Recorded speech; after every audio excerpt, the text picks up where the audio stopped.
JB, as Cincinnati head coach Marvin Lewis tries to boost his Bengals back into the AFC playoff picture, we remind you that you can get coverage of every NFL game on NFL Mobile, only from Verizon. With a chance last week to solidify their playoff profile, the Bengals let a precious victory slip away. They squandered a 13-point lead on their home field and lost to the Houston Texans 20-19. And now Cincinnati, backs against the wall, has to win its remaining 3 games and hope that someone ahead of them will stumble down the home stretch of this NFL regular season. A look at the AFC playoff race shows the division leaders and the wild card situation. The Bengals at 7-6 in a dogfight with Tennessee and Oakland, 1 game back of the Jets for that final playoff berth. Hi everyone, welcome to St. Louis. Greg Gumbel along with my Hall of Fame partner Dan Deerdorf. This is the time of the year that teams that are not in it, like the Rams, love to knock off the teams that are still in the picture, like the Cincinnati Bengals. But in order to do that, Dan, they're going to have to do it today without their starting quarterback. Yeah, that's right, Greg. If you saw Sam Bradford try to play Monday night, you saw how bad that left high ankle sprain is. He really couldn't put any weight on his ankle. So he's going to be on the inactive list today, and that means that Kellen Clemens is going to start. Now, Clemens has only been a St. Louis Ram for all of 11 days. He'll be making his 10th start in his 6-year NFL career. Not a whole lot of practice time. Now, speaking of quarterbacks, the Cincinnati Bengals could not be happier. The prospects for their future at that position are bright as can be because Andy Dalton's been terrific. And you're just not talking about the color of his hair being bright either. Andy Dalton, every time you talk to a head coach around the National Football League, they say this kid has no tendencies that remind you of the fact that he's a rookie. He takes care of the football. He's got 6 more touchdowns than he does interceptions. He's a natural leader and a tremendous grasp of their offense. Now, he does have a lot of weapons in that offensive huddle, and it starts with Cedric Benson going for another 1,000-yard season. He's not a guy that runs away from people, but he can get it done. This guy, the magnificent rookie A.J. Green, you hear names like Randy Moss, and then a very talented tight end in Jermaine Gresham. He can go downfield. Now, at 2-11, to say the least, it's been a disappointing season for the Rams here in St. Louis, but they do have, on offense, a real horse in the backfield, and he wears number 39. When you watch the tape, nothing about the way Steven Jackson plays football tells you that he's on a 2-11 football team. This guy runs hard. As Domatop Peko told us, you don't have to play the cutback when you play Steven Jackson. He is coming right at you. Steven Jackson going for his 7th consecutive 1,000-plus season. All right, time for the Home Depot tools to victory, Dan. All right, well, let's spotlight a couple people that are going to play big roles today, and I think Ray Maualuga, the middle linebacker for the Bengals, he is a run stuffer. His matchup with Steven Jackson today ought to be special. And then Chris Long has really come on as a defensive end for the Rams. He is having a Pro Bowl season already, a dozen sacks. Of course, he's the son of Howie. For the Bengals, real simple, take Steven Jackson out of the game plan, force Kellen Clemens to take to the air, see if he's good enough and has been here long enough to beat you. And the Rams must ride Steven Jackson. He's going to get it early and often. And for more Home Depot player stats, log on to CBSSports.com. The Cincinnati Bengals fighting for their playoff lives. The St. Louis Rams with spoiler written all over them this afternoon. We continue from the Edward Jones Dome in St. Louis here on CBS in just a moment.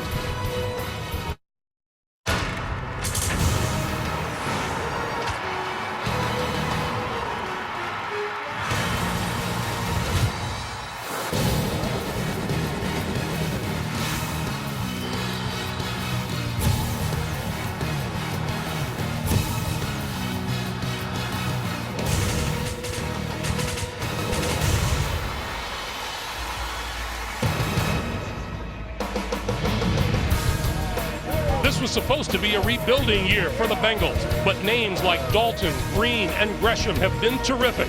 And today, here in St. Louis, Cincinnati is thinking the playoffs are possible with a season-ending 3-game winning streak and a little hope to go with it. We'll have the kickoff from St. Louis next.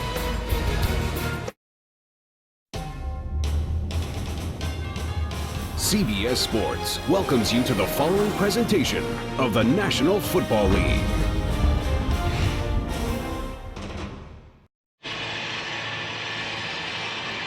Welcome back to St. Louis, and there is a look at Sam Bradford, not in uniform today.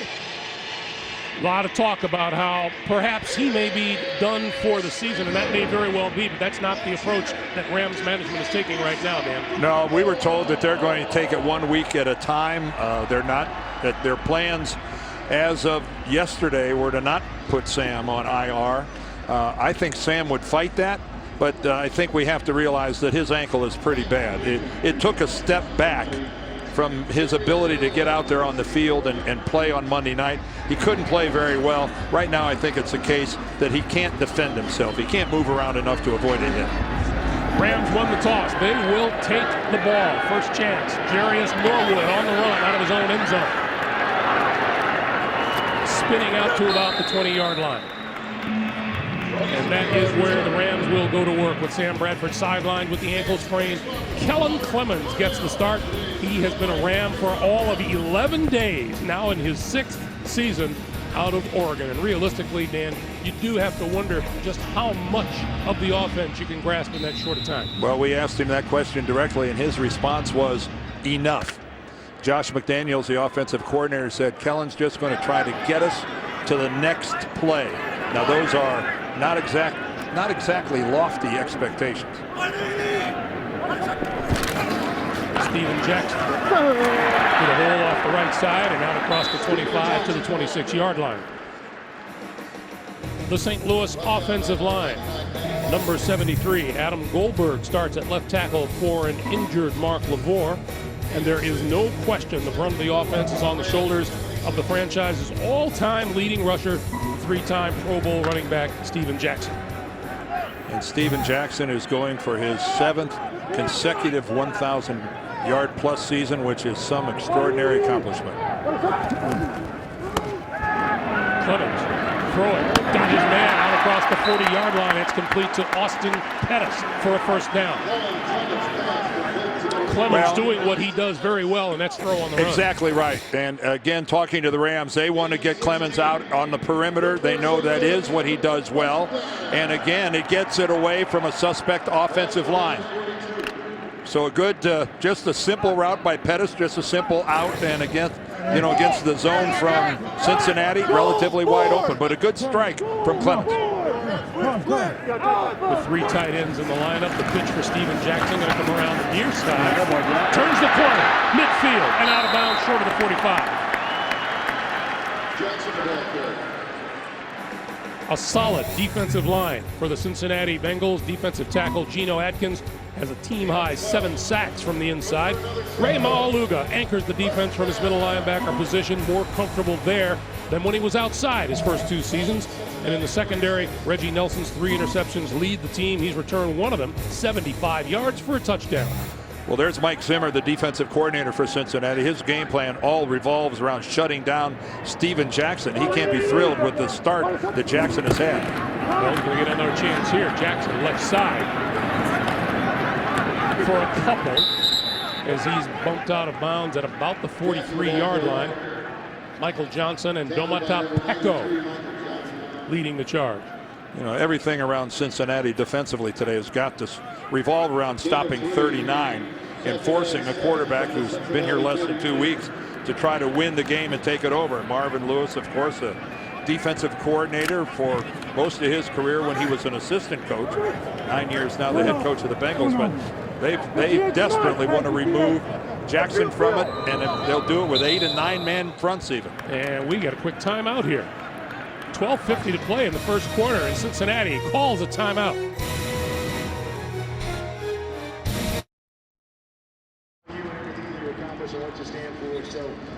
In his 3rd season as head coach here in St. Louis, Steve Spagnuolo certainly on the hot seat here in Ram territory.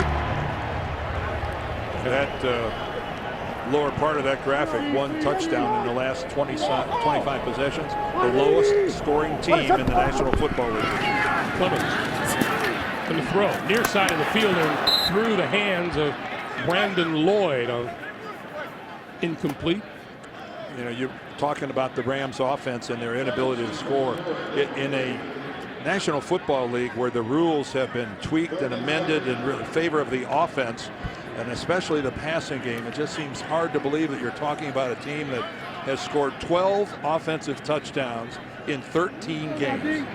And scoring less than 12 points a game is not going to get the job done in this league. And that's Josh McDaniels, the offensive coordinator in his first year. Of course, he had no offseason or OTAs to implement his new offense. And Kellen Clemens calls timeout. So each team uses a timeout early here in the first quarter. And again, that is kind of a staggering graphic when you look at it. Last in points, touchdowns, rushing offense, third down conversion rate, sacks allowed, which means your quarterbacks are getting pummeled. They've allowed 46 sacks. And at least they're not last in total yardage, but you trade points for yards. And Steve Spagnuolo, again, this is a team that's been decimated by injuries. Their injured reserve list is almost a legal pad long. And when we spoke with the coach yesterday, he was satisfied with the effort his team is putting in. And they do put forth effort. You know, and we've seen, you know, Greg, we've done some games this year where you could say teams talk about playing for their coach, and the effort on the field isn't there. You can't say that about the Rams. They play hard. 3rd and 7. Jackson trying to turn the corner. He's not going to get there. He's brought down at the 45-yard line. Giving chase and making the play was Geno Atkins. Now, defensive tackles aren't supposed to be able to run like that. But Geno Atkins, not only does he shed the block, but look at his lateral movement there, and look at him cover ground and fight through the block of Harvey Dahl at the very end to drag down Steven Jackson. Great athleticism by Geno Atkins. Brandon Tate is deep. Give you an indication of the offensive woes of the Rams. This is the 86th punt of the season for Donnie Jones. 86th. Tate will let that fly and will bounce into the end zone for the touchback. So the Bengals offense onto the field for their first crack at it after this.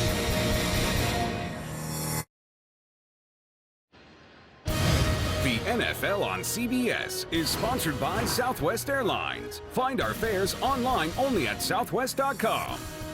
Sprint, all football, no limits, only from Sprint. And by the all-new Volkswagen Passat, 2012 Motor Trend Car of the Year. As we welcome you back, 12 minutes remaining here in the first quarter, and Andy Dalton in the Cincinnati offense with their first try from the 20. Rolling, looking, throwing, sideline, and incomplete. Jerome Simpson, the intended receiver on that side of the field. Andy Dalton is the quarterback, and the Bengals just couldn't be happier with the rookie QB. His play on the field, his leadership abilities have been superb, and that sounds like that's what impresses Marvin Lewis, Dan, as much as anything. He said, you know, we knew what he could do in terms of arm strength and things like that. We did not anticipate his innate leadership skills. It took us by surprise, and they're pleasantly surprised. So now Dalton on 2nd and 10. Good time! Quick pass outside to Jermaine Gresham, and for maybe 3.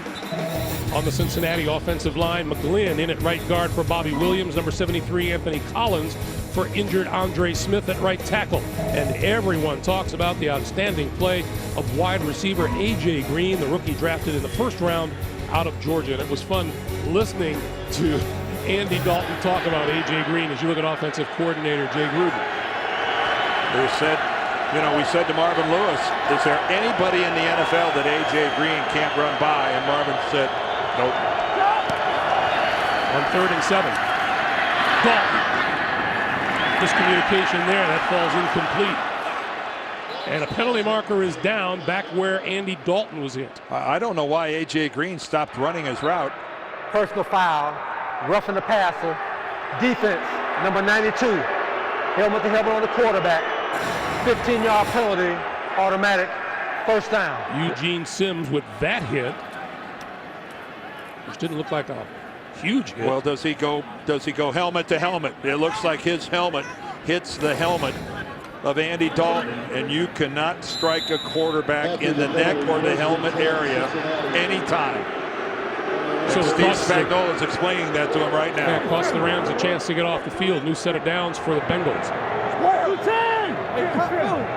Who's it got? From the 38-yard line, this is Cedric Benson across the 40 to about the 43. About a 5-yard gain. The Rams haven't had much to shout about on defense, but defensive end Chris Long does his job. 12 sacks on this season and 9 over the last 7 weeks. The linebackers in his 3rd season, middle linebacker James Laurinaitis leads the Rams in tackles, 111 of them to go with 3 sacks and 2 interceptions. In an injury-riddled secondary, the veteran Quentin Michael shows the way, 2 forced fumbles and a pair of interceptions. Well, Quentin Michael is the only Rams secondary player to start every game. On 2nd and 5. Dalton gonna go deep. Caught inside the 10-yard line by A.J. Green. Well, I think the question that we posed to Marvin Lewis, while he answered it, no, there's nobody that A.J. Green can't run past. Well, now we have visual illustration of exactly that. That is nothing but speed. Quentin Michael, the safety, is just outmanned. No way can he go stride for stride, and Andy Dalton overthrew that ball. I'm sure that it was halfway there. He didn't think that Green could catch up to it. What an awesome display of speed by A.J. Green. This is Cedric Benson on 1st and goal, and he is wrapped up at the 3-yard line. That was a 55-yard gain, Dalton to Green. Boy, we just can't, again, Greg, we can't just gloss over that catch. I mean, just getting to the ball was an accomplishment, and then the way he extended, brought it in with his fingertips, what a beautiful effort. Again, that's worth another look. Look at that extension over the shoulder, a little Willie Mays action there, and brings it in. Dalton to Green. Get used to that. Benson, the deep back, on 2nd down, throwing for the end zone, and it's incomplete, out of bounds, intended for Green. All right, it's out of bounds. On the stat sheet, that's nothing but an incomplete pass. What did you want, 2 hands on that? But that's as pretty. That's as pretty of an incomplete pass as you're ever going to see. How's this for just 1 hand? Okay. This kid is going to be special. And anytime you start talking about a young player and you start talking things like, he reminds me of a young Randy Moss. High praise. 3rd and goal. Dalton running out of time. Corner of the end zone. It is incomplete. Intended once again for A.J. Green on the far side of the field. Well, one thing everyone who plays Cincinnati has figured out, that Andy Dalton loves to try to get the ball to A.J. Green, whether it's on the left or the right. And that ball just, you got to credit the Rams defense. They had 2 guys there, forced a high throw, and Green tried, but he couldn't get both feet down. And now Mike Nugent, the most accurate kicker in the National Football League, from 21 yards out. This will improve your accuracy, field goals of this distance. Only if you make it. He does. Hard to miss from there. The big Andy Dalton to A.J. Green pass sets up the field goal in a 3-0 Cincinnati lead.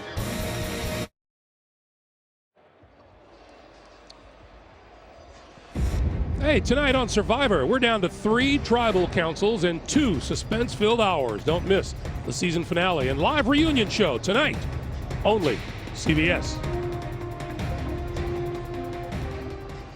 Well, member of the opposition, but Sam Bradford had to be impressed with that long ball from Andy Dalton to A.J. Green. And Sam Bradford's still wearing a protective boot on that left leg of his. He's been wearing it all week.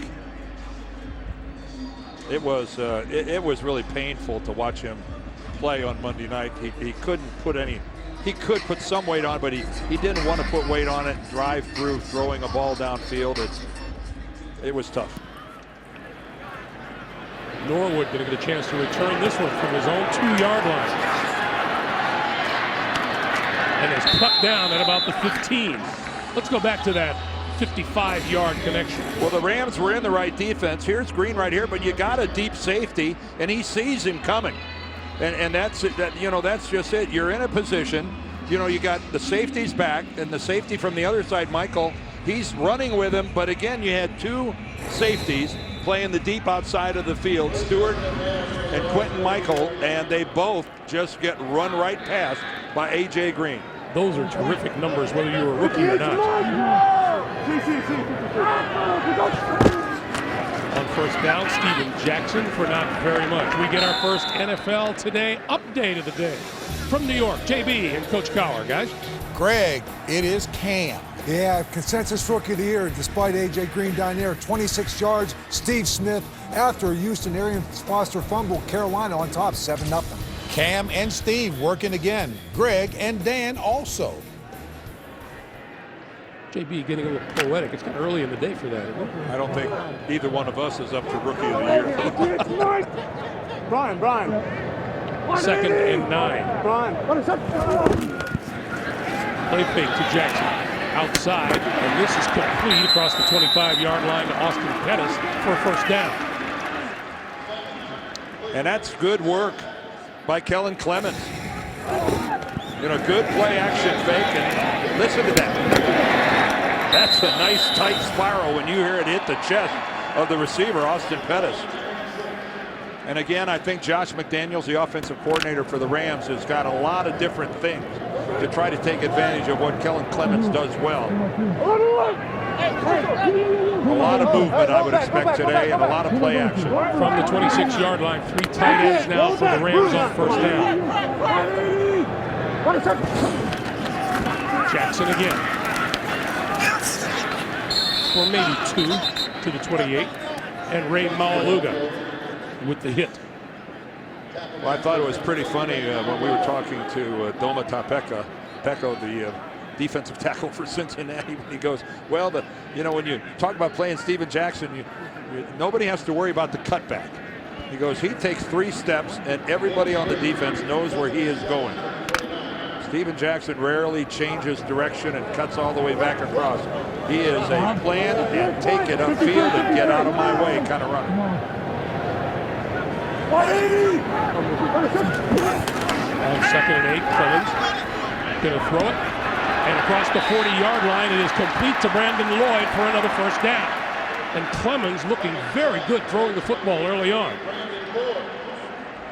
Well, Brandon Lloyd is one of the best route-running wide receivers in the National Football League. His routes are beautiful. Look at the separation he got on Pac-Man Jones. Gave a little shimmy with the shoulders to the outside. Pac-Man took it, and then he broke it off to the inside. And Kellen Clemens, Sam Bradford, everyone who quarterbacks for the Rams, so excited when Lloyd signed. This is his 9th game with the Rams. Jarius Norwood in the backfield. He's got the handoff, slips, and goes down at the 42. Geno Atkins will get credit for the stop, but that's a loss of a couple of yards. Yeah, you got to wonder why a guy would slip on this artificial turf here. He just overextended, came down to where his cleats weren't even on the turf. Nothing was on the turf but the instep of his shoe.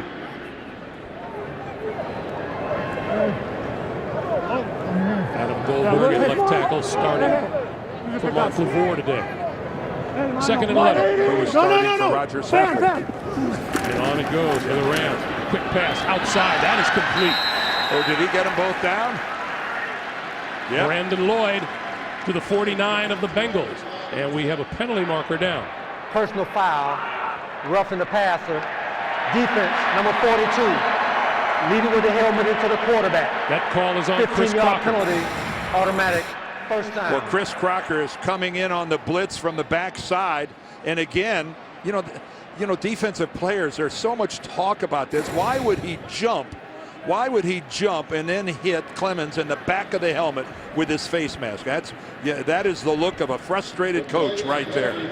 That is just inexcusable to give away 15 yards. And, by the way, you're going to get a FedEx from the NFL, and your check's going to be a little lighter. Rams now at the Cincinnati 34. Pass to the outside is incomplete.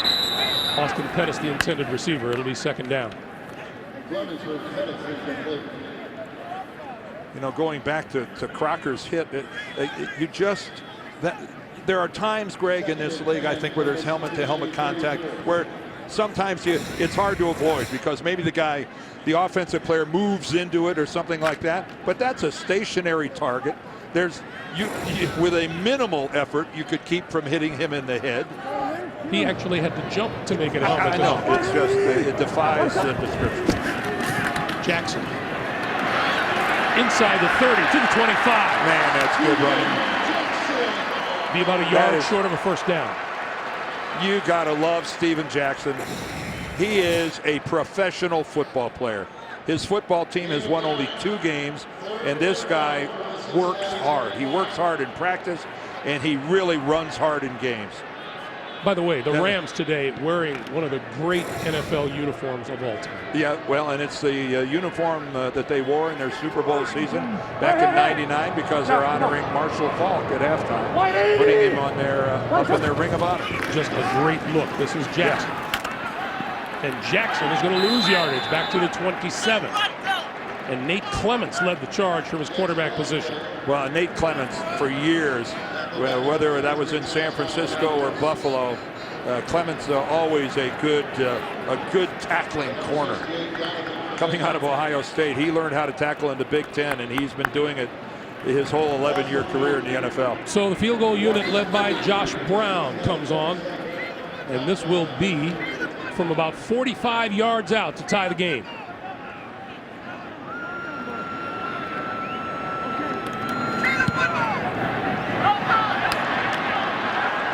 To the right. The Rams remain scoreless. The Bengals stay in the lead, 3-0. The NFL on CBS is sponsored by Outback Steakhouse. It's always fresh in the Outback. And by TD Ameritrade.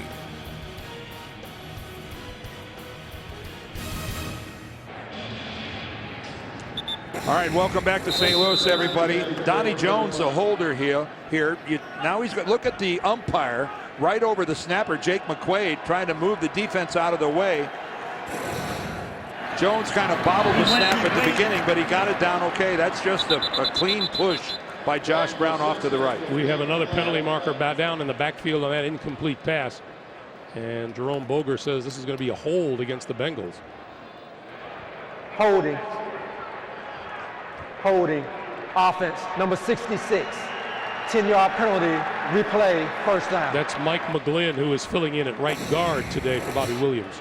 Another look at the snap on the missed field goal. You know, it looked like it was on the hands, not real firm. It wasn't a hard snap, and Donnie Jones faltered with it momentarily, and you wonder if that timing didn't throw Josh Brown off a bit.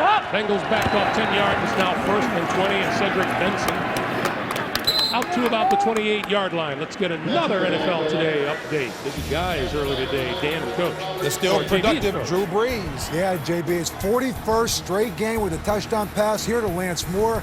Not only 6th behind the record of 47 set by Johnny Unitas. Hey, Greg, that capped a 10-play, 84-yard drive. Back to Greg and Dan. All right, JB, thank you. Drew Brees is pretty decent. Well, yeah, but when you hear that record being held by Johnny Unitas, it was a little tougher to throw the ball back then than it is now. What an accomplishment. Dalton throwing far side. That's complete. This is A.J. Green. A.J. Green inside the 45 to about the 41-yard line. You think there's an effort by the Bengals to get the ball into the hands of A.J. Green as often as possible? You know, that is right on the line of scrimmage. But look at the burst. Look at his ability to get out there and go. Great block. Anthony Collins out front is springing. And then the rest of it is A.J. Green. And who does he eat up ground? So he's got a 55-yard reception, and that one was good for 30 yards. Penalty markers fly. Benson inside the 40 to the 39. The Rams were offside, I believe. Like it might have been Chris Long. They were in the neutral zone. Offside. Defense, number 91. 5-yard penalty, replay, first down. Well, Chris Long just anticipating the snap count. Andy Dalton did an awfully good job with that hard count. He really did accentuate the one hut, and it got Chris Long to rock forward. So the Bengals with a 1st and 5 now at the 36.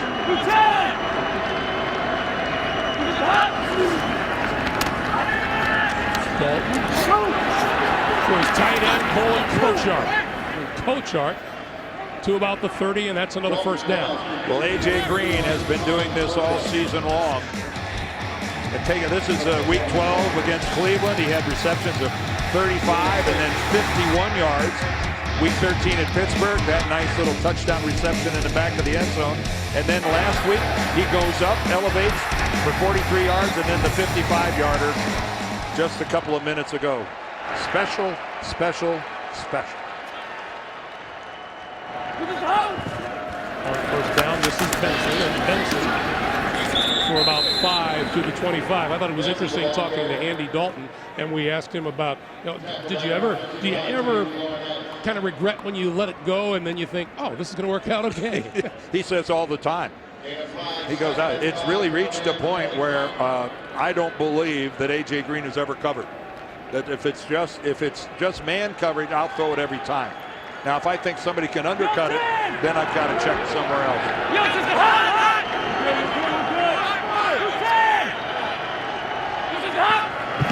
On 2nd and 5, Benson has a first down just inside the 20-yard line. Did that ball come out?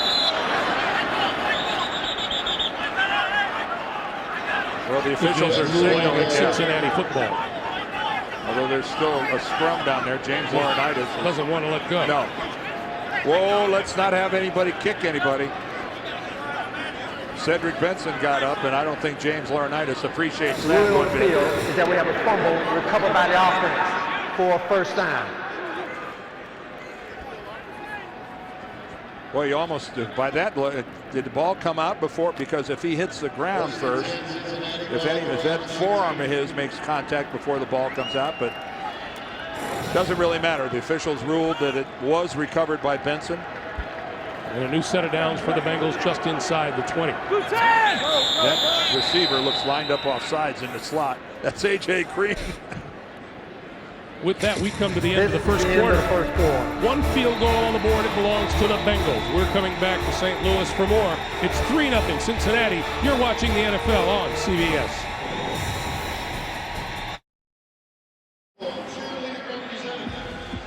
Back in St. Louis for the start of the second quarter. 3-0 Cincinnati leading, and there is Marvin Lewis. And boy, talk about a heartbreaking loss a week ago against the Houston Texans. And Marvin said it didn't take us a whole lot of time to get over that.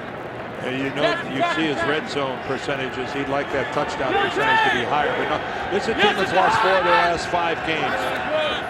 They need to win out to have a chance at the playoffs. That's a reversal. Dalton. Penalty marker down as Dalton throws it away.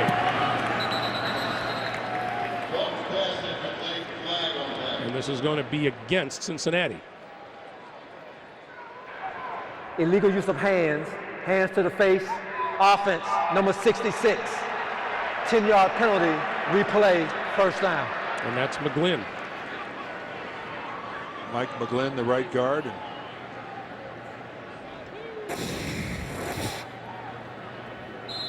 McGlynn coming in there on the right. Well, a great look at it. He's got his left hand. Wow, you can see right up in the face of Gary Gibson.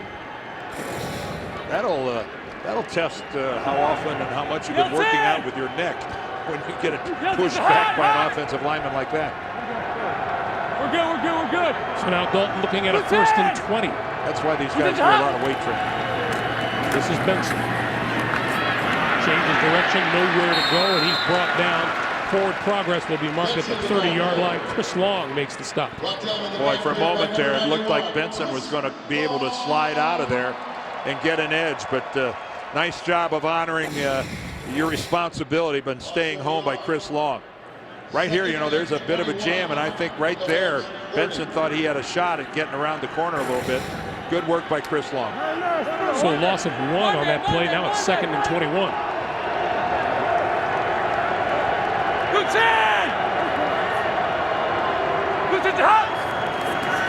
Dalton with time, throwing, intercepted. Picked off on the far side of the field by Josh Gordy. And we get a late flag. Did Gordy hurt himself when he came down? He didn't appear to be very eager getting up.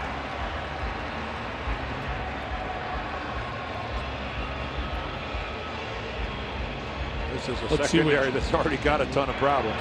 The ruling on the field is that we have an interception. During the return, there is no foul for an illegal block below the waist. The block was against the ball carrier. First down, St. Louis. So the return is across the 50 and into Cincinnati territory. And that'll set up the Rams when we come back.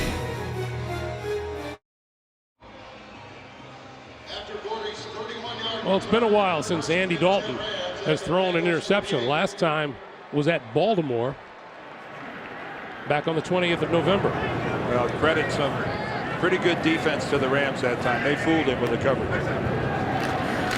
Jackson running it inside the 45 to the 42. Let's go back to that interception by Josh Gordy. Well, he's going to try to throw the ball. First of all, only a 3-man rush. But when you look at this from behind, he's trying to throw it to his slot receiver, Hawkins.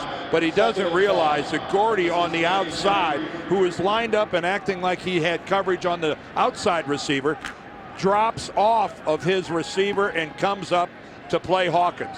And a nice job by Andy Dalton of saving what would have been a touchdown. On 2nd and 5 now, Jackson once again. And Jackson trying to get outside, but brought down at about the 42.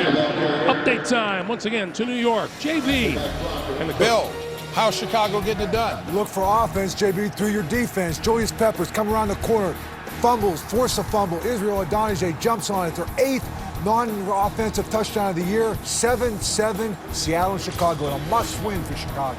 Greg Gumbel, Dan Deerdorf. Boy, those must-wins are all over the National Football League these few weeks. It's the week before Christmas. 3rd and 3. 180! What is it? Clemens hit hard and goes down at the 48-yard line. Jonathan Fanene. Well, Fanene working against Brian Madison, the right guard, I believe.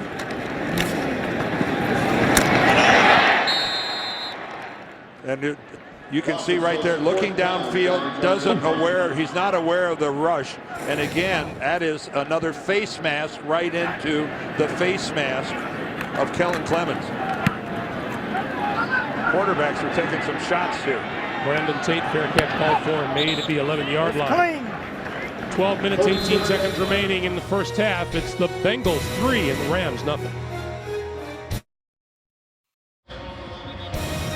It will remind you, keep your fantasy football season going with Playoff Challenge. Compete against the nation for a chance to win $5,000. Sign up now at cbssports.com/challenge.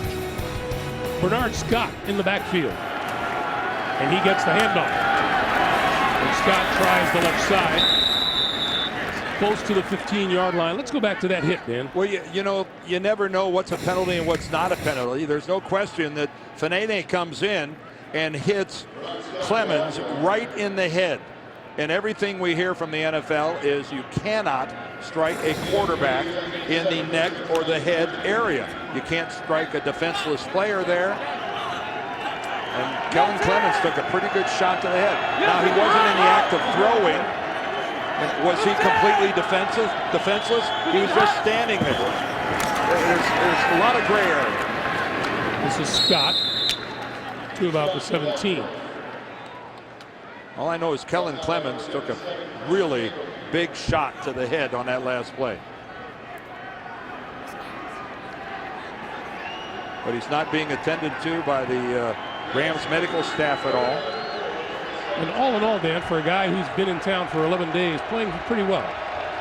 I think so far in this game, the Rams have to be happy with what they're seeing from him. Here we go! Meanwhile, Ram defense trying to step up here on 3rd and 4. Quick pass, near side, complete to Green. And Green brought down short of the first down by James Butler, number 37. Well, a good stand there. A good stand by the Rams defense, and they'll get their offensive ball back in pretty decent field position. They get anything even approaching a normal punt return. Number 17, Nick Miller, stands back at his own 32-yard line for the upcoming kick.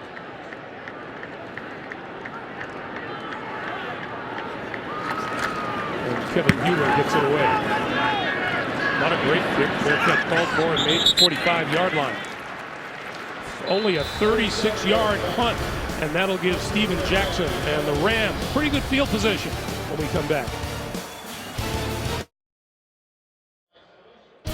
The NFL on CBS is sponsored by Sherlock Holmes: A Game of Shadows, now playing in theaters everywhere. The Home Depot. More saving, more doing. That's the power of the Home Depot. And by the Ford F-150, available with the efficiency and power of EcoBoost. A couple of Bengals fans here in St. Louis as Kellen Clemens brings the Rams to the line of scrimmage, their own 45-yard line. Steven Jackson in the backfield on first down. Rams down 3-0, looking for points. Clemens gonna go deep for Brandon Lloyd.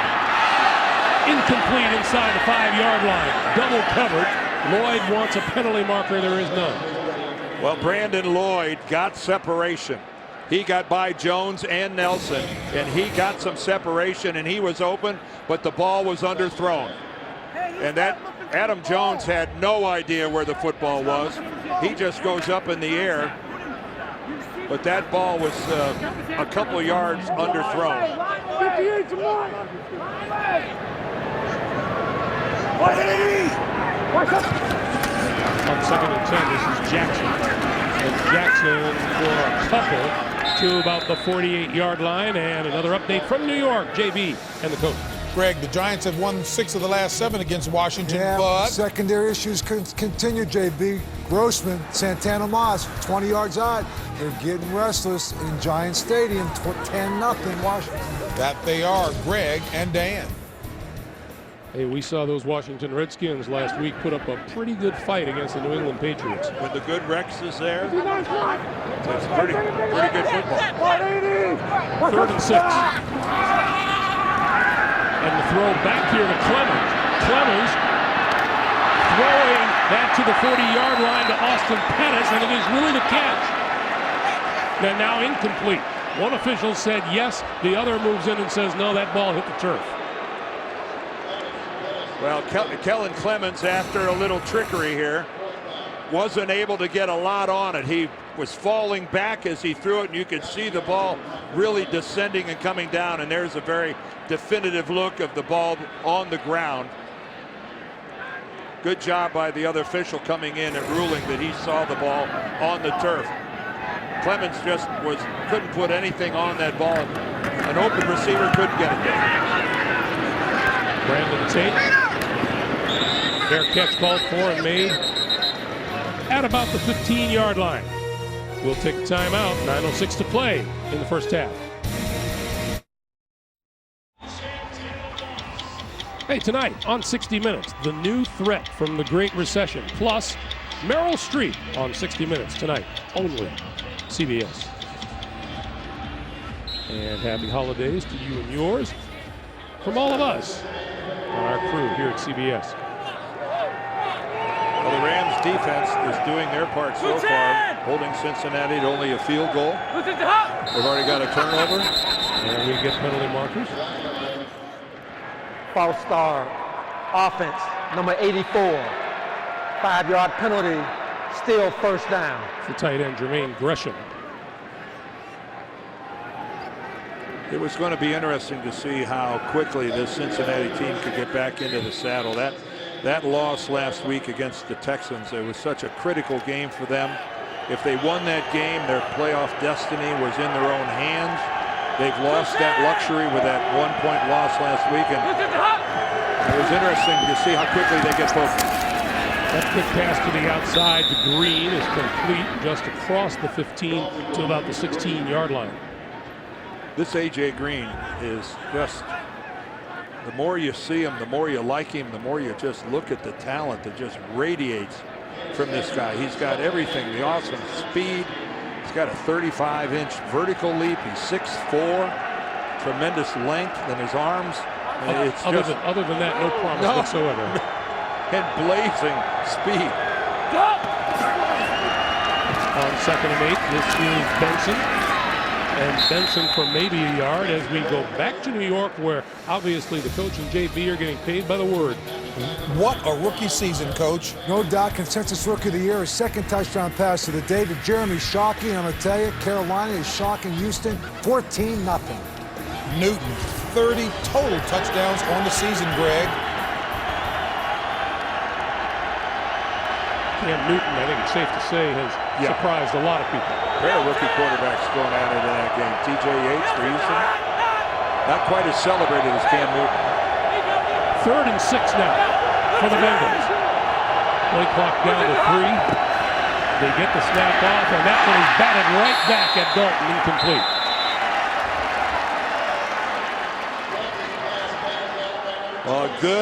Another good stand by the Rams defense.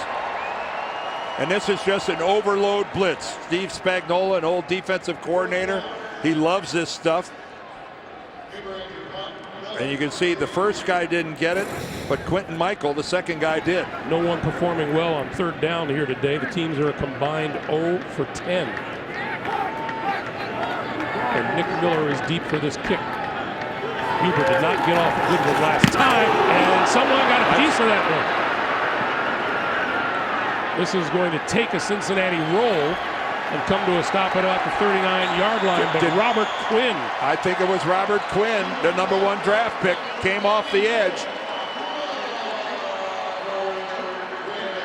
Yep, Robert Quinn got the block. First-round pick out of North Carolina. Pretty good field position. Resulting now a 21-yard punt. The NFL on CBS is sponsored by McDonald's. I'm loving it. And by Kay Jewelers, the #1 jewelry store in America. Every kiss begins with Kay. Back in St. Louis, 7.5 minutes to play in a 3-0 game. And the Rams at the 39-yard line of the Bengals. Well, their defense is doing it. They got some help from special teams. Now it's the offense's turn to try to make something happen. This is Cadillac Williams, and Williams shakes a tackler and moves it to about the 35. They'll pick up a 4. It'll be 2nd and 6. Yeah, watch this on the upper right-hand side. There comes Robert Quinn around the corner, and he lays out. And, of course, there's no roughing the kicker if you get a hand on the football. And in one of those scoring oddities, even though he blocked the punt, officially this isn't a blocked punt because the ball crossed the line of scrimmage and went downfield, albeit a short distance, but nice effort by Robert Quinn, the #1 draft pick. On 2nd and 6, this is Cadillac Williams again, and he pulls his way to the 30-yard line. Well, there's some backward yardage. And some leg power. I'll say. Cadillac Williams, you always talk about yards after contact. This is backwards yards after contact. Let's turn around. 1, 2, 3, 4. A good 4 yards with his back to the line of scrimmage. How's that for some leg drive? And he's getting a little help from his tight end, Billy Badgema. Steven Jackson watches from the sideline on 3rd and 1. The pitch for Lloyd. And penalty markers fly.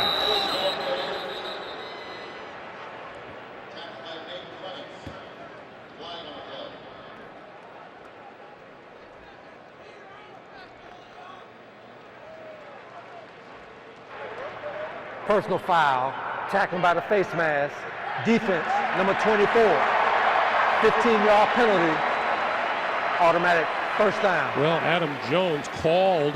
And he's standing there with face mask. He's standing there with his arms out going, I didn't do anything. I don't know where I don't know where that could have possibly happened. Nate Clements was the one who came up and made the clean tackle right down around the knees. There was no instance of the ball carrier being tackled by a face mask.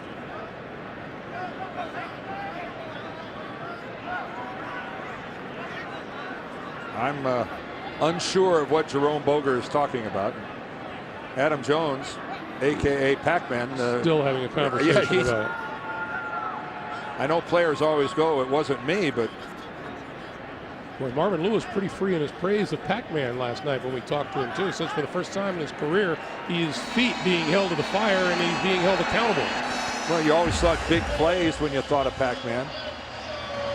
Interception returns, punt returns, you know, a gambling type of corner, but Marvin gave him, you're right, some real kudos for playing real legitimate, by-the-book cornerback. So St. Louis now at the 15-yard line. You know, he's got to fill in because they lost Leon Hall to an Achilles. Kellen on the move, stops, throws back across the field, and it's incomplete. Oh, it's a good thing that ball sailed out of the back of the end zone. There were 3 Cincinnati Bengals. Right around Brandon Lloyd. Yeah. And Lloyd was the one who ended up on the deck first. Yeah, we might give Clemens credit. Take a look when Lloyd looks to the inside, but the Bengals weren't buying this at all. That is bracketed coverage, and we'll give Kellen Clemens the benefit of the doubt that he aired that out the back of the end zone and just getting rid of it. Steven Jackson back in the lineup. Jackson with the handoff running real left side inside the 10 to about the 9. Boy, when Steven Jackson sees a crease, he is there.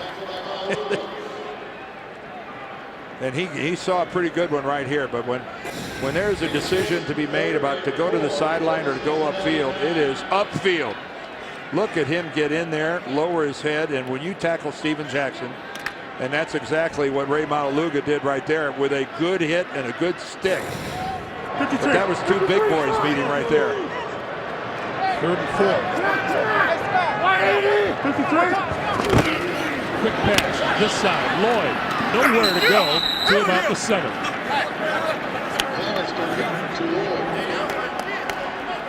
And field goal unit will come on.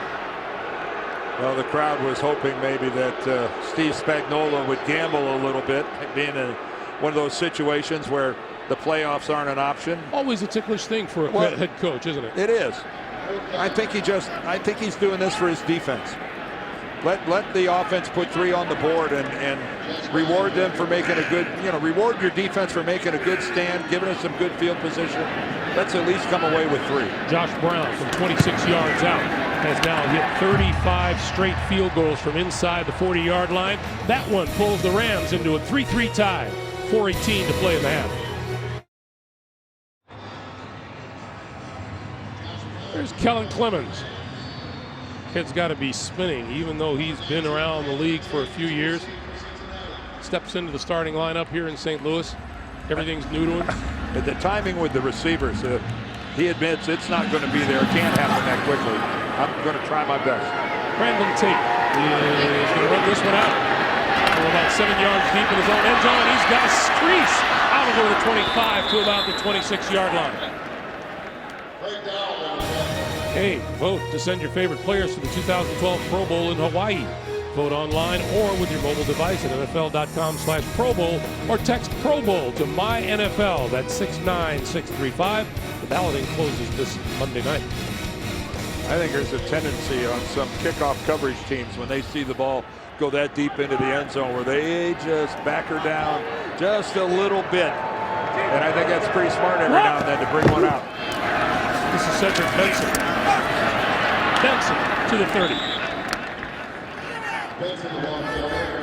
Well, Cedric Benson showing that he's got a little change of direction of his own, making a few people miss. And that's really interesting because we were talking about Steven Jackson, and what did Ray Maualuga say? His first 3 steps tell you exactly which way he's going. Yeah, and that is, and Ray Maualuga, we saw the good hit on the last series between those two. He's such a good run stuffer. That's fun to watch those two go at it. Blue 10! Who's at the hop? On 2nd and 6, Dalton. With all kinds of time, running out of time now. Hit from behind and goes down. There's Chris Long, number 13. That's sack number 13 on the season. That's sack number 13, and this is Andy Dalton just holds on to it way too long. He gets away the first time. Now the one good thing he did was he secures the football. He's got 2 hands. Well, he does not. I take it back. I thought he tucked his right hand onto the football. He didn't. So Chris Long working really hard on a Pro Bowl season. Down the sideline. Green tripped up. Penalty marker down. Well, Rod Hood is going to try to plead his case, but they don't pick them up. Not very often. Pass interference. Defense, number 26. Spot the foul. Automatic first down. It doesn't help Rod Hood that A.J. Green was in the process of blowing right past him. Well, if your feet, if you're both playing the ball and your feet get tangled, it's actually A.J. Green who trips over his own feet. Now Hood had his right arm hand out there, but you see that kind of contact all the time. A.J. Green goes to the ground because he trips over his own ankle, and you wonder, did he hurt himself? He's a little shaken up. He's on the sideline. Meanwhile, Benson can't find any running room and goes down at about the 47. He was slow. A.J. Green was slow getting off of the turf. It looks like they're looking at his arm or shoulder. See, watch right. Well, actually, at first he was kicked. Yes, at first he makes contact with Rod Hood's foot, and then he gets tangled up in his own feet. You're right. I didn't see it the first time. And right there, look at him clutch his right shoulder. So he's on the sideline. Dalton and the Bengals with a 2nd and 12. And the screen. Benson. Midfield. 45 to about the 42-yard line. And that'll be about a yard short of a first down. Remember, A.J. Green hyperextended his knee earlier in the season. It caused him to miss some playing time. Missed a really crucial game, a loss at Baltimore. We've reached a 2-minute warning. 2 minutes to play here in St. Louis. Cincinnati 3 and the Rams 3. Just a few moments ago, something Bengals fans don't want to see, A.J. Green trotting off the field to the dressing room. And you can see he's not moving that right arm. He's not interested in letting it swing freely. We're good. Meanwhile, Dalton and the Bengals are 3rd and 1. Who's at the hop? Benson didn't make it. I don't think he did. How about this Rams rush defense today, which is hardly spectacular through the season, dead last. Well, again, they're playing awfully hard. Justin Bannon that time was pretty stout at the point of attack. We've already seen Chris Long and how he's working. And on 4th down, the Bengals are going to go for it. Look at Bannon meeting Benson square up.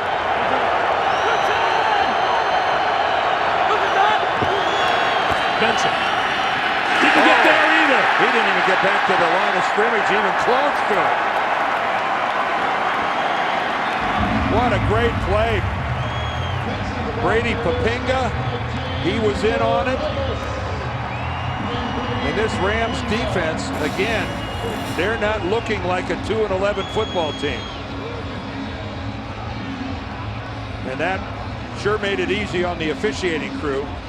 No need to bring out the chains on that. Cedric Benson had absolutely nowhere to go. Laurinaitis and Papinga, both of them, left shoulder, right on Cedric Benson. So now the Rams with 1:17 on the clock. 2 timeouts from their own 43. Clemens, screen, Jackson, caught from behind. by Geno Atkins. A reminder, the Sprint halftime report coming up. JB, Dan, Shannon, Boomer, and the coach have all the latest NFL scores and highlights on the Sprint halftime report. All right, that's twice this half that we've seen Geno Atkins run down a Rams running back from behind. That guy's a defensive tackle. That's not supposed to happen. Go. Clemens, and he's got his man for a first down. Brandon Lloyd out of bounds at about the 34. Well, Brandon Lloyd, what a nice addition to this Rams roster. Of course, Josh McDaniels, the offensive coordinator here, was his coach in Denver, so he knows all about him and holds him in high regard. You know, we talked to Marvin Lewis about the dangers of playing a team that's having such a poor season as the Rams are, and he made the point, we can't let their problems be our problems. Jackson, this side of the field.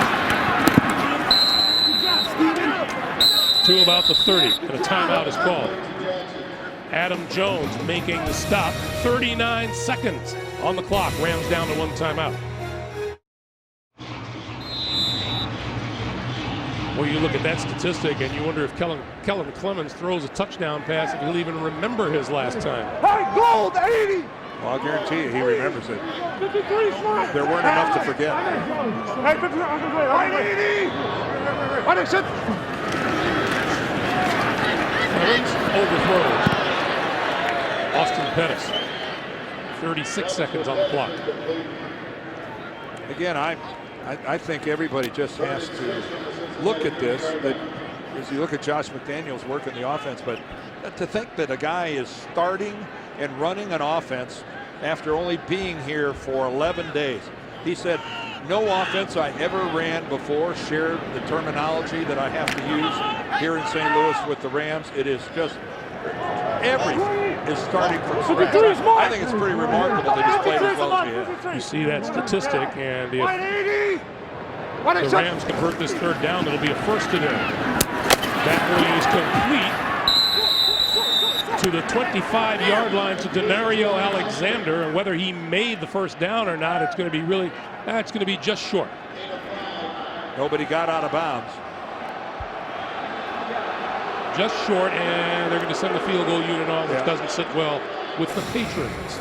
Well, I don't know why the patrons should be upset about that. And I think Alexander, he's working to stretch the ball. He gets as close as he can. You got to give credit where credit is due. A good tackle there by Pac-Man Jones. Never boo an attempt to take the lead. Josh Brown. This one much better. He missed from 45. He hits from 43 with 26 seconds to play in the first half. The Rams take a 6-3 lead.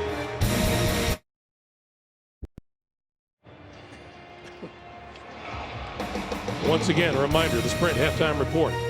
JB, Dan, Shannon, Boomer, and Coach Bill Cowher will have all the latest NFL scores and highlights coming up on the Sprint halftime report as this regular season winds down. Gee, the scores aren't too important, are they? No, not a bit.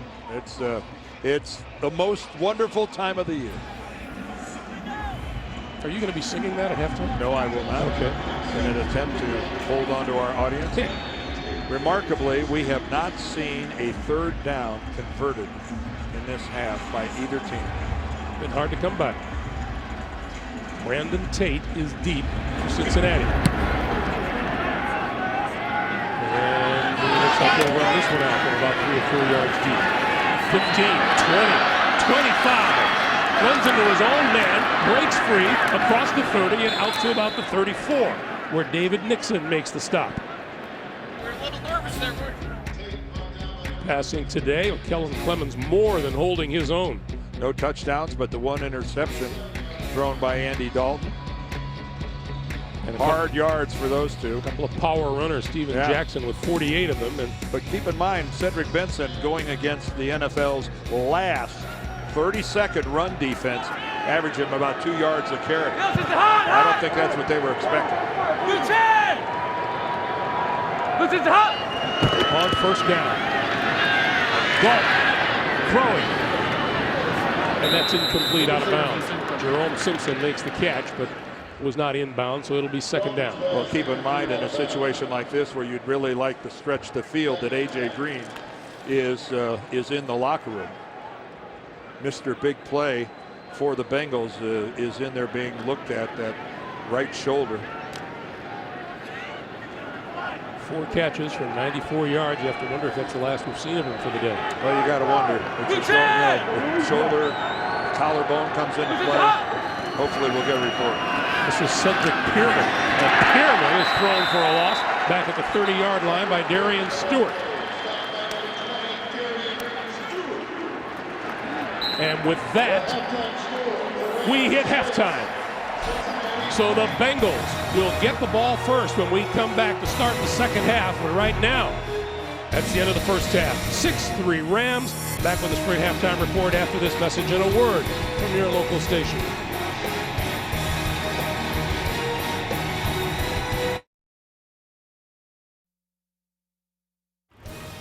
CBS Sports presents the Sprint Halftime Report. All football, no limits, only from Sprint. And welcome back to our New York studios and the Sprint Halftime Report. I'm James Brown, along with my guys, Dan, Coach, Shannon, and Boomer. Let's get you caught up around the NFL first half action. Well, JB, is it upset Sunday? Well, let's start here with Cincinnati. Andy Dalton, he's going to be picked off right here by Josh Gordy. He's going to take it off and bring it back to the 47-yard line. Bengals are leading 3-0 at this point. How about Jonathan Finede? How about this sack? You can see he leads clearly with his helmet against Kellen Clemens. Yet, no penalty call right there. That looked like James Harrison and Colt McCoy from a couple of weeks ago. Andy Dalton is 7-13, 1 interception. Kellen Clemens, 9-15, 82 yards. Not what Indianapolis coach Peyton Manning ideal Sunday would be like, signing autographs. But here, handoff Painter to Donald Brown. 17-yard gain would lead to a field goal. Both teams have the exact same number of yards in the first half, 106. Backhanded pass to Chris Johnson. CJ. He picks up a good yardage, lead to a field goal. And JB, we're at the half, 6-3 Titans. Well, Boom, I'll tell you, upset has definitely happened down in Houston. The Carolina Panthers, Cam Newton, no doubt consensus Rookie of the Year. This pass to Steve Young, his 2 touchdown passes on the day. And watch this, JB, Fumblerooski. Oh! That's it. Richie Brockwell has it. Oh! 7 yards. That's a great play. Houston has no offense. Garrett Kubiak says, hey, guys, let's put that one in. 21-0, Carolina. Little trickeration there, huh?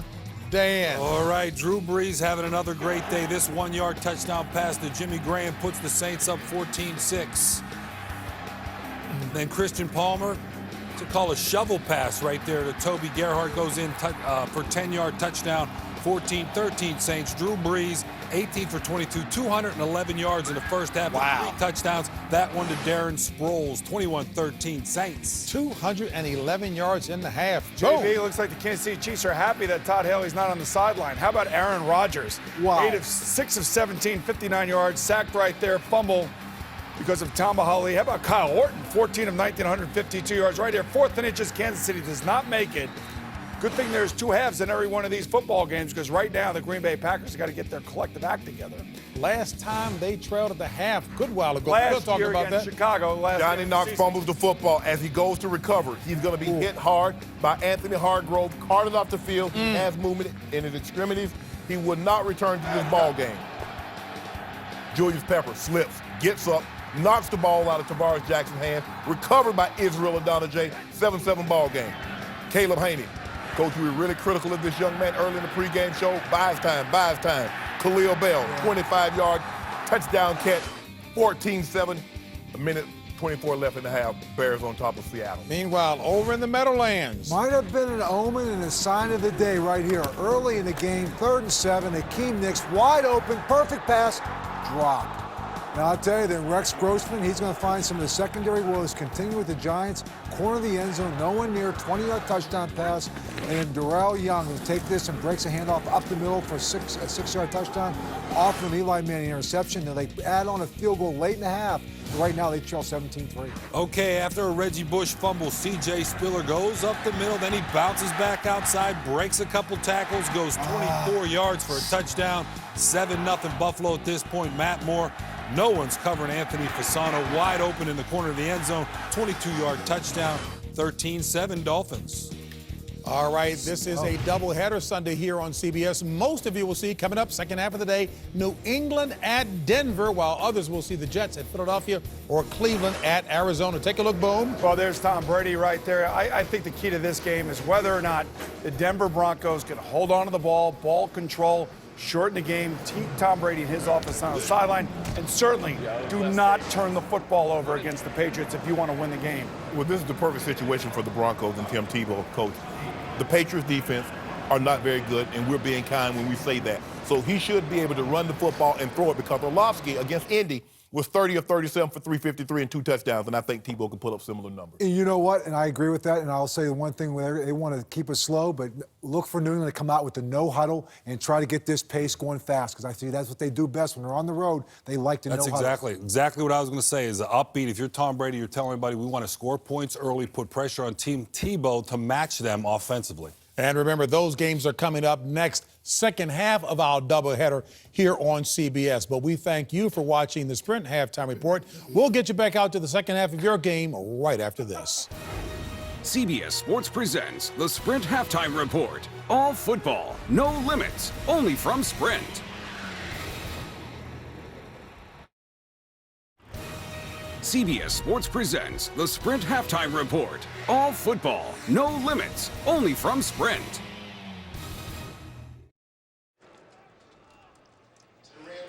Here in St. Louis, 6-3 Rams at halftime. Cincinnati fighting for its playoff life. But star receiver A.J. Green left the field with an injury. The question is, will he be able to return in the second half? And will the Bengals be able to rally? We'll continue after these messages and a word from your local station. Dalton, intercepted, picked up on the far side of the field by Josh Gordon. Clemens hit hard and goes down.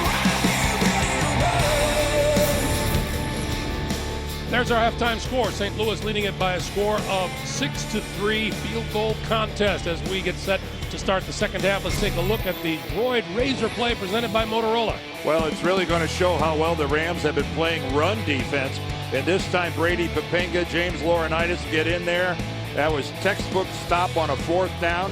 And right now, the Bengals have found out it's a little tougher to run the ball against the Rams than they anticipated. Yeah, in these parts, they're saying Rams run defense, but the fact is they have played it very well.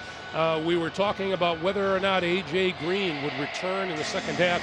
He left the first half with an injury to his shoulder, and his return is questionable at this point. Well, but right now, I guarantee every Cincinnati fan, there it is right there. He locks legs with Rod Hood, and then he stumbles, and when he goes down, he's really not able to break his fall very well and falls pretty hard on that right shoulder. But I think that's a really good sign that A.J. Green is back on the sidelines. You saw him catching the ball, so he's got the strength. When a guy hits like that, you worry about the collarbone, and that's a very good sign that he's back. Now, we wondered at the start of this day about how these Rams would perform with nothing to gain other than playing the role of spoiler, and they've performed very well. Well, it happens every week in the NFL this time of year where someone who's not supposed to win derails somebody's playoff express. And for the Bengals, they've got to win their remaining 3 games, get to 10-6, hope they get a little help, and get into the playoffs. If they lose here today to St. Louis, it's their season, playoff-wise, has ended. Once again, the Bengals will get their hands on the football first here in the second half. That is Brandon Tate.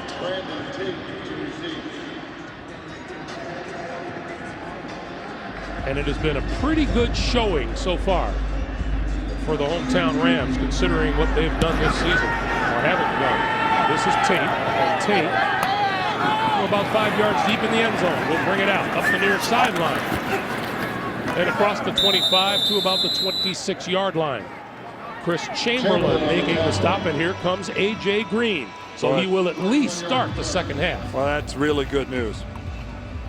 That is really good news, because it's even if you're just watching this game and you're not rooting for one team or another, enjoy what you're seeing in terms of a budding young talent in the National Football League with A.J. Green.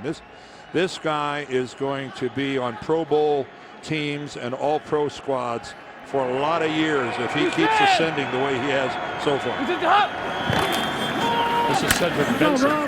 changes direction and out across the 30 to about the 31-yard line. Brady Papinga with the stop as you take a look at some first half numbers, and nobody can make a third down conversion today. No, collectively 0 for 10. We only had the one turnover, the interception thrown by Andy Dalton. Josh Gordy with that INT for the Rams. Again, it's been a defensive game. Hasn't been a whole lot of explosive offense except for that one 55-yarder to Green. Dalton throws, and that's incomplete, intended for Jermaine Gresham. You know, we were talking yesterday as you take a look at lucky us. Yes. Only the fourth game this year without a third down. Pretty tough to string together drives. You know, we're talking about the exploits of an Andy Dalton and an A.J. Green as rookies. This time of year, they really aren't rookies anymore, are they? No, only in name only. That's true. They have that R next to them for the entire season, but they're already halfway through their sophomore year if they were in college. Number of games they played. 3rd and 5. Dalton, this side, and that is complete and out of bounds to number 88, Ryan Whalen, the rookie out of Stanford, and that's a first down. That's a third down conversion, Dan. Well, yes, it is, and it's a new half. So who knows what? Maybe they won't miss a third down this half. There's just so much to like about this Cincinnati squad. You know, a young quarterback in Andy Dalton, a rookie. As we just had a conversation. This is Benson. Benson with running room. Still on his feet. Did that ball come? There's people down there fighting for a football. It is still Cincinnati football. Well, watch out. Let's not have any yellow flags. That's big number 77, Andrew Whitworth. Quentin Michael, I believe, the safety for the Rams, comes in here. You can see right there. There goes the football, and in an extremely fortunate set of circumstances, it bounces right back to Cedric Benson. It comes right back into his midsection. The ball generally doesn't take a favorable bounce like that. Benson. Quentin Michael again up from the secondary. And this is something I admire, watching a football team that's kind of downtrodden. And the Rams are, between being hurt, embarrassed at their record, you like to see guys who are playing for more than just collecting a paycheck. They're doing what they're supposed to do. This is the hot. This is the hot. Benson shakes a tackle, turns the corner, and is run out of bounds about 3 yards short of a first down. Once again by 27. Quentin Michael is playing a heck of a football game. Well, he sure got rested at halftime. Talk about exploding out of the gate in the second half. Quentin Michael, who came to the Rams as a free agent this year from the Eagles, 8 years in Philadelphia, started off as a special teams guy in Philadelphia, and a darn good one, and then a player and a safety playing from scrimmage. He's given this Rams secondary some stability. Benson managed 21 yards in the first half. He's got 25 already here in the second half. Dalton, quick pass, and that is complete to the 35, and then out of bounds at about the 31 is Jerome Simpson. His man slipped and fell. Yeah, he put a move on Rod Hood, and Hood just went down. Hood getting the start today because Justin King is inactive today with a shoulder. And again, you can see this turf. Some of the guys, if you don't put your cleats, the side of your shoe isn't going to get it done. Slides right out from under you. 5-7, What do you know? 2 for 2 here in the second half. It's raining third down conversions. Dalton, deep drop. And far side of the field. This is Gresham. And Gresham slips a tackle, moves inside the 25 to about the 23. And there's another one of the reasons to be excited if you're a Bengals fan, and Jermaine Gresham only in his second year. So the nucleus of this passing game for the Bengals is Jay Gruden there, the offensive coordinator, has got to be pretty excited about the fact, rookie quarterback, rookie star wideout, A very talented tight end in only his second year. Jerome Simpson, only a 4-year player. 2nd and 1. There's a player who looks like he's lined up upside. Now they've got to call it. Either that or that's an optical release. Going for the end zone, incomplete. They don't call it. But I'm with you. It looked like the slot receiver was well into the neutral zone. At the very least, over the football. Well, that's in the neutral zone. That's. So now a chance for another 3rd down conversion. 3rd and 1. We're good. We're good. Line auto! Line auto! Stop! Benson. Not going to get there. Again. They don't even get close. Once again, Brady Papinga along with Darrell Scott. And this is just this, and this is a pretty good offensive line. Now they're going right in there behind right guard. You know, Bobby Williams broke his ankle last week. But that boy, what a great job of filling. Laurinaitis comes in there and just flies into the hole. So here's Mike Nugent from 41 yards out. He was good from 21, looking to tie the game.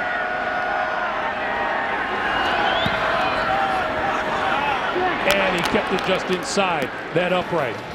10:22 to play in the 3rd quarter. And we are tied once again, 6-6.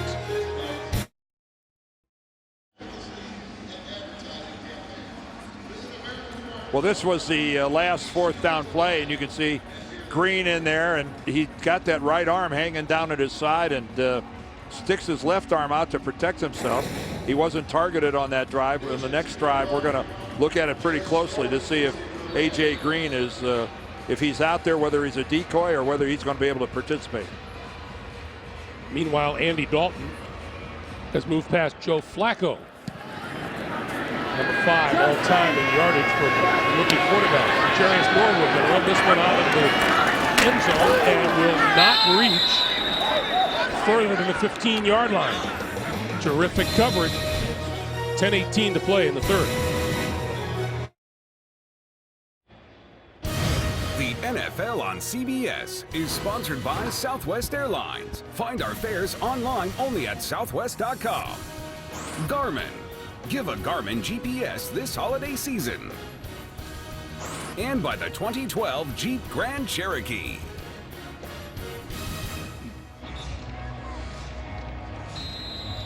Beautiful day here in St. Louis, and there's A.J. Green on the sideline.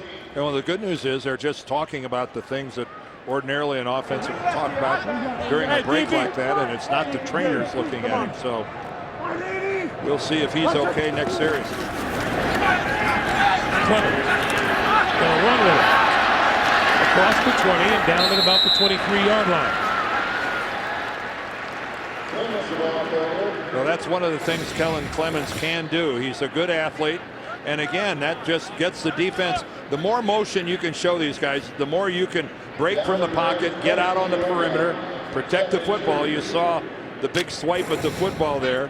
Looked like Frosty Rucker was going to take a big swing at it, and Clemens moved out of the way. Steve Spagnuolo told us Kellen Clemens is most comfortable when he's on the run. Yeah, keep him on edge by moving. This is Jackson. Jackson to the outside. Has a first down and more. Across the 40 and out of bounds. Well, Steven Jackson showing that when he has to, he can get the edge. He's following his lead blocker right in off left guard. And again, more times you'll see it as a defender, your brain tells you a guy this size isn't going to get the edge on me. I've got the angle. And Steven Jackson, time and again, proves those people wrong by getting the edge because he surprises them with his speed. Jackson 39 yards shy of another 1,000-yard season. And he's met right in the middle of the line there. He goes to the 42. Ray Maualuga met him head on. Well, Kellen Clemens, right off the bat, they tried to get him on the outside. That's a great way to get the game started. Pinpoint passing. Now this time he had his man, Brandon Lloyd, open, but he just underthrew the football. So it's been a mixed bag, but considering the fact that he's been wearing that helmet for all of 11 days, it's not bad at all. On 2nd and 8. Clemens in trouble and still made the completion out to about the 49-yard line to Brandon Lloyd. Boy, did he get hit. Sam Bradford giving him a hand, but he didn't want any part of the hit that Kellen Clemens took. You know, Clemens, after this fake, I think is expecting to come in clean, and Gathers is right there in his way, and again, he gets hit in the head. He gets hit in the head again. That's another head-to-head. That's Geno Atkins, again, putting a helmet right onto the helmet of the Rams quarterback. 3rd and 2. I got 59. Gold 81. 59's one. Hey, Kellen Clemens definitely not getting the Michael Jordan treatment. 180. The Rams still looking for their first 3rd down conversion of the day. He's going to run for it, and he's not going to get there. He'll be about a yard short at midfield. Michael Johnson was complaining that Clemens put his hand right in his face mask. You can put it in there, but you can't grab it. And I think that's what Johnson was arguing, that Clemens actually was grabbing it, but at that angle right there, it looked like he just had it on it. I didn't see him pull it or move it. The crowd wanted Spagnuolo to go for it on 4th down, but the punting unit is on. Well, the way his defense has been playing, I think he's going to play to it. Tate makes the fair catch at the 11-yard line. We have 7 minutes even to play in the 3rd quarter of a 6-6 game.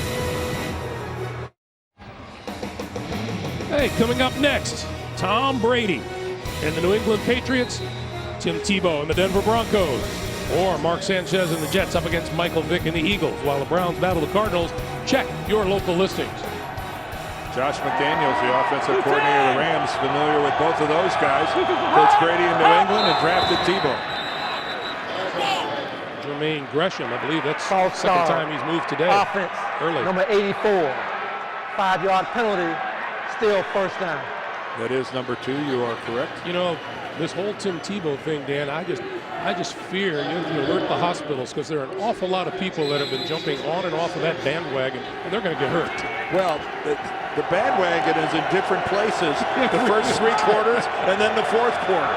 There is Josh McDaniels, and by the way, he's justifiably very happy that Tim Tebow is having some success. 1st and 15. This is Benson, and Benson out too close to the 10-yard line. Let's get our first update from the 2nd half from New York. JB and Coach. Coach, Green Bay finally. Yeah, I'll tell you, Aaron Rodgers finds Donald Driver 2 yards. It's set up by Jermichael Finley, 41-yarder. This is Aaron Rodgers' 40th touchdown pass of the year, setting a single-season franchise record, breaking Brett Favre. Now that's saying something. Back to Greg and Dan. All right, guys, thank you. Well, that goose egg they put up at halftime, that was a shockwave around the NFL. Dalton on the move. Going to tuck it and run. And we get a penalty marker.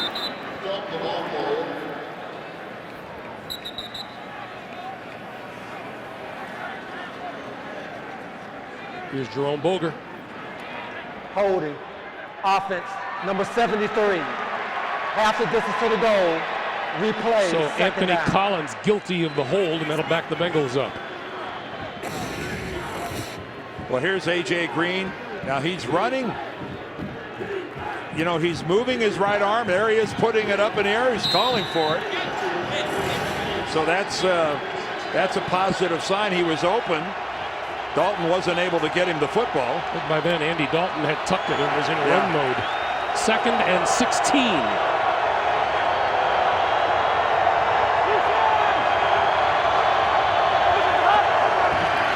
Quick pass, far side, complete to Andrew Hawkins. And Hawkins ridden out of bounds at the 15. Once again, JB and the coach. Guys. Indy, a touchdown. Could this be the day the Bengals go down? Orlowski to Wayne, 18 yards. And Indianapolis is ahead. 9-7. Tennessee's ahead to Tennessee, 10-6. And if Indy wins, that means Pittsburgh will be in the postseason. Back to Craig and Dan. All right, guys. 3rd and 6 for the Bengals. The Rams have been stout on defense. Quick slant, and that is complete across the 20 to about the 22, and that's enough for a first down. There's A.J. Green with the reception. Yeah, A.J. Green able to play. I'm sure the shoulder is sore, but here he comes in, doesn't hit it hard on the way down, but he makes the catch. So I don't think there's any question that he's playing through some pain, but at least right now he appears to be okay. So first down for the Bengals, now out to the 22. And Benson once again losing yardage on the play. Rod Hood, the first guy to be on the corner, and then Chamberlain came in right behind him. Nothing doing, trying to bounce it to the outside here. And this Ram defensive line, Gary Gibson right there did a good job of not giving ground at the point of attack, going laterally down the line of scrimmage. The Rams have been the real purpose of their rush defense today. Well, they're not behind, which is a plus for them. Unaccustomed territory. 2nd and 12. Dalton, this side. Nice defensive play made out here on the corner by Josh Gordy, who had an interception earlier. And you're right about that, Greg. That was a nice break on the ball by Gordy.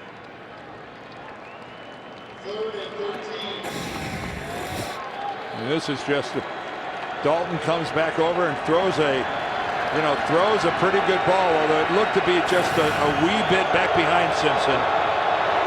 But still, that was a good effort by Josh Gordy. 3rd and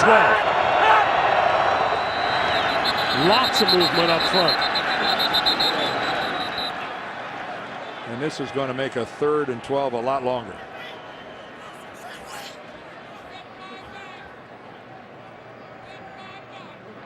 False start. Offense. The left side of the line of scrimmage.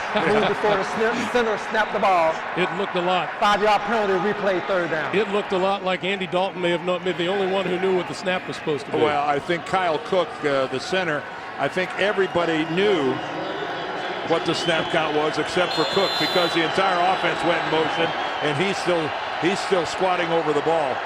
When your referee just comes close to saying these guys. Yeah. It's 10 guys. Take your pick. 3rd and 17. Amazing. He's the guy that doesn't get penalized, even though he didn't snap.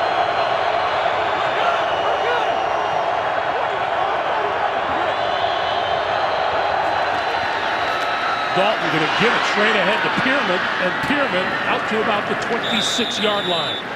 That'll be well short of a first down, and Cincinnati will be forced to kick. And there's a concession to a rookie quarterback. Let's go ahead, hand it off, punt it away, and let's try to get this ball over on the other side of the 50-yard line without a turnover. That's Nick Miller dropping back at his own 30-yard line for the punt.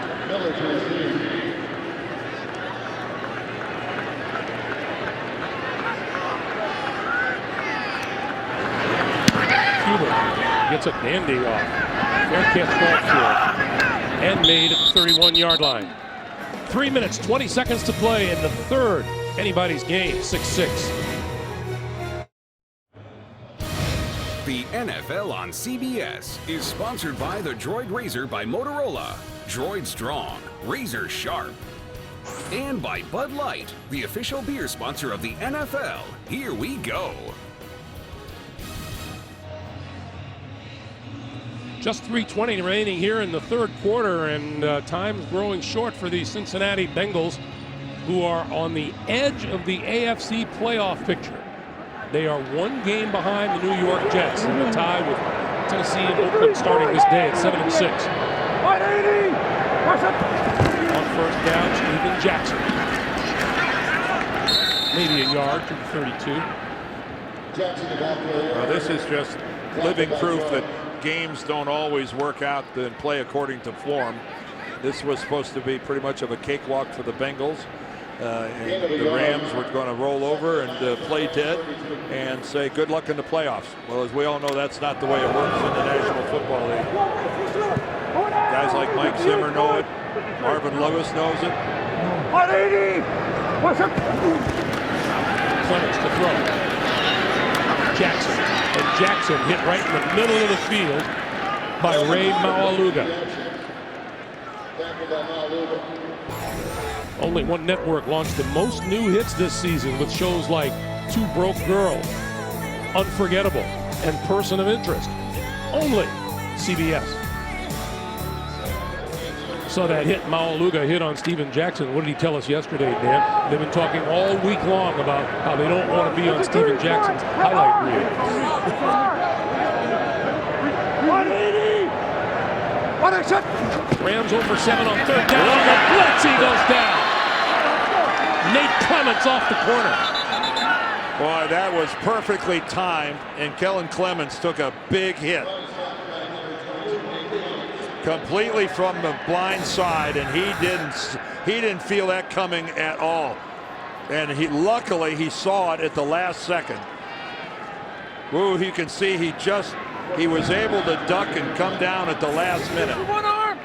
That was a well-timed blitz by Nate Clemens. That was a veteran blitz, an 11-year guy. That's the way you do it. So Brandon Tate looks like he'll get a return out of this one, back to his own 20-yard line. Nice move up the sideline with running room. Inside the 30, inside the 25, and out of bounds. And a late penalty marker. Well, the penalty marker is down towards the end of the return.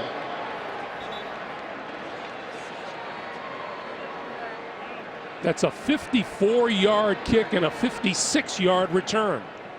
And let's see what happens here on the tail end.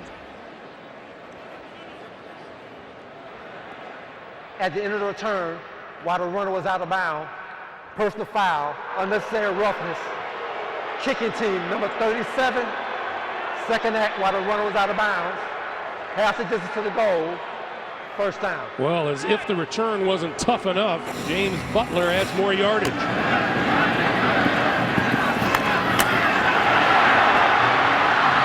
at that move right there. Let's watch it. Yeah, that's you're standing 4 or 5. What are you? You're good 5-6 feet out of bounds. Boy, and check out this nice little move by Brandon Tate right there at full speed. And Jones can do nothing but wave at him as he goes by. That just wasn't smart by Butler, that shove. Totally unnecessary. This is Bernard Scott. Scott with a hole, up the middle, inside the 5. To about the 2.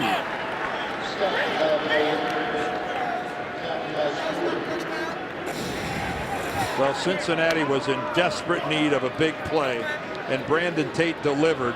And now can they capitalize on this good field position? This is their 3rd red zone trip today. They have a field goal and an interception to show for the first 2. 3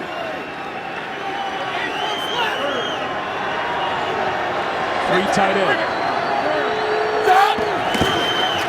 Pass, corner of the end zone.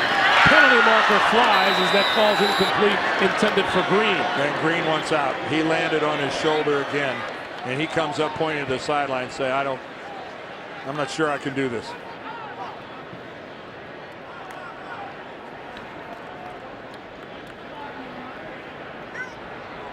Illegal use of hands, hands to the face, defense, number 20.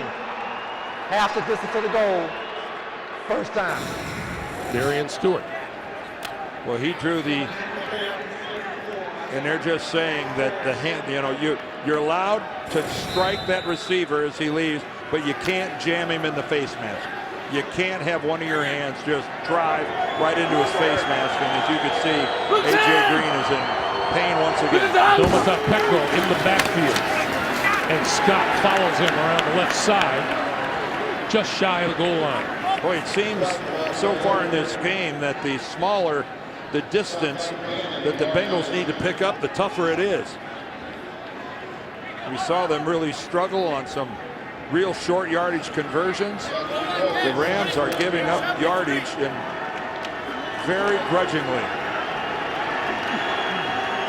A.J. Green still on the sideline. 2nd and goal. Pico and Scott in the backfield. Scott, left side, touchdown.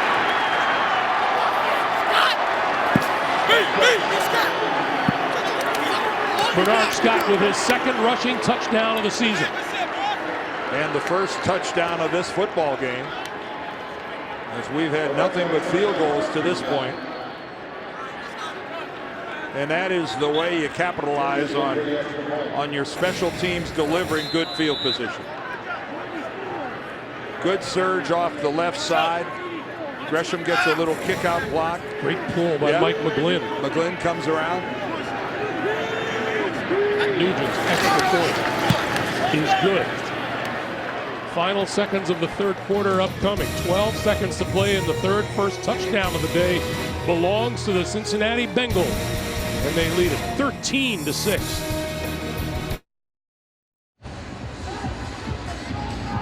Cincinnati just grabbed the lead 13-6 with 12 seconds to play here in the 3rd quarter.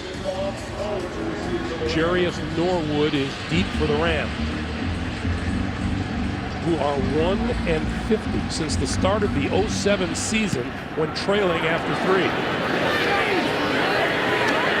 And that doesn't speak well for a come-from-behind ability, does it? You want to say that again?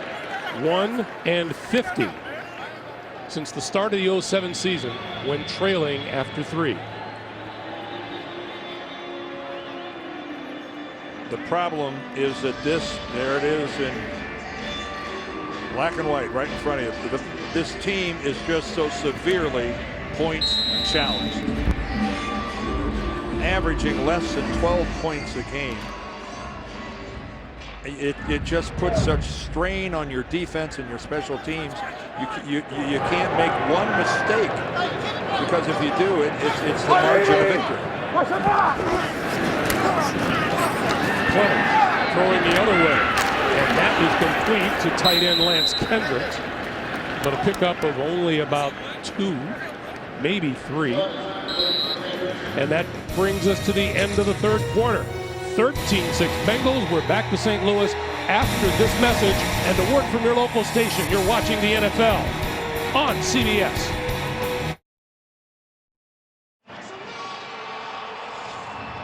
That's a look at the AFC playoff picture.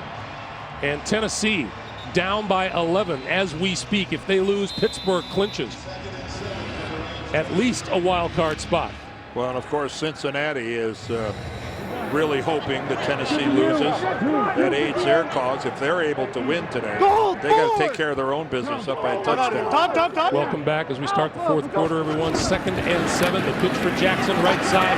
Blockers in front of him, trying to turn the corner, and he's out of bounds at about the 25-yard line. Ray Maualuga ran him out of bounds. Well, Ray Maualuga missed 3 games earlier this season with an ankle, and he's getting back to the point now where he's really able to get some good quality practice in, and that is a good look at a middle linebacker, how you run all the way to the sideline and you don't allow the back to turn upfield. That was a really nice piece of running by a guy who's not really known as a real speedster to the sidelines. You can tell that ankle is better. 3rd and 5. Rams still looking for their first conversion on 3rd down today. Clemens throws, and that is complete on the far side of the field. Austin Pettis, there is a 3rd down conversion. Well, Pettis, the 3rd round draft pick of the team this year. That was a nice catch. Kellen Clemens working the field. You could see Pettis wasn't his first option and under pressure, but look at that grab by Pettis. That is one of those that you'll see dropped probably more often than it's caught. His uncle was Gary Pettis. His grandfather, Del Rice. Pretty good lineage. Major League Baseball Hall of Fame. Cadillac Williams outside and running room. Penalty marker flies from the backfield as Cadillac gets himself a 1st down, but let's check the flag. Well, when there's that, yeah. Offense, number 62. 10-yard penalty. That's not fucking holding. Harvey Dahl And another penalty flag. Well, Harvey Dahl expressed his displeasure to Jerome Boger and drew another penalty. That came right through the referee's microphone. Everyone in the crowd heard it. We apologize. Offense, number 62. 10-yard penalty. At the conclusion of that play, unsportsmanlike conduct, offense, number 62, disrespectfully ejected official. Half the distance to the goal, still first down. And Harvey Dahl is coming off the field. Well, yeah, and Harvey Dahl got right in the face of Jerome Boger while he had his referee's microphone still on and used the profanity that everyone in the stadium heard and all of you at home heard. And we'll apologize for that, and in lieu of the fact that Mr. Dahl can't. Kevin Hughes replaces him in the lineup. And now this backs the Rams up all the way to the 10-yard line. The National Football League is not Major League Baseball. Kicking dirt on the shoes, and the officials in the National Football League are in a position you do not disrespect them in any shape, manner, or form and expect to get away with it. And that's the way it ought to be. 1st and 30. Cadillac Williams to about the 18. Once again, JB and the coach in New York. Greg, Indy looking for win number 1. Wow. Playing for pride. Tennessee's playing for a playoff spot. And yet, right now, Jacob Lacey, Indianapolis, 32 yards, 20-6. Pride is powerful, JB. They added a field goal, like you said, Coach, 20-6. 12:53 left in regulation. Greg. JB, thank you. Harvey Dahl back onto the field for the Rams. 2nd and 23. This is Jackson. Can't get out of the backfield.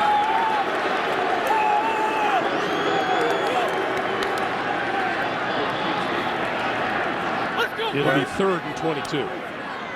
And again, keep in mind, this is a quarterback that has been playing for the Rams for 11 days. So I know the crowd is a little restless, but there is a limit to how much of, forget the playbook. He doesn't have any of that.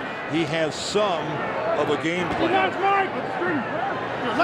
Kellen Clemens' primary responsibility is just calling the play right. Clemens makes one way, goes the other. This is Kendricks, and Kendricks out of bounds at about the 28-yard line. Not nearly enough for a first down. No. And they have a penalty marker on this side of the field.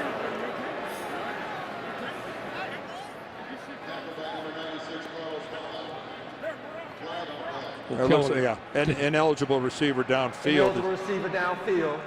Offense, number 60. That penalty is declined. 4th down. And you'll see it sometimes on a screen if it is either a little slow developing or the offensive lineman doesn't have enough discipline to hover around that line of scrimmage. A lot of times you'll see him turn upfield, and that time Jason Brown was about 3 yards downfield before the pass was thrown. Tate is deep. Oh, what a kick from Jones. Drives him all the way back to the 15-yard line. Up the sideline, cuts it back, and is down at about the 30. We have 11:45 to play. We have a penalty marker down on the field. And the linen is beginning to fly here in the second half.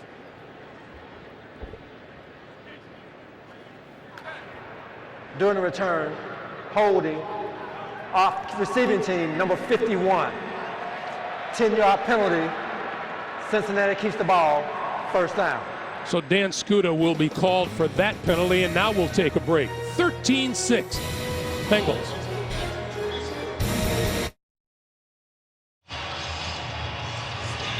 Being in a close game in the 4th quarter, nothing new for the Cincinnati Bengals. 12 of them this season. Comes A.J. Green, split down here at the bottom of your screen. Play fake.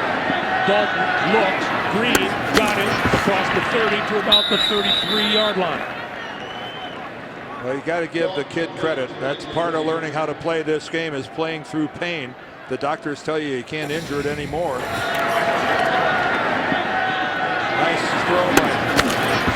Nice throw by Andy Dalton. When you hear the pass land like that, you know it's got a little mustard on it.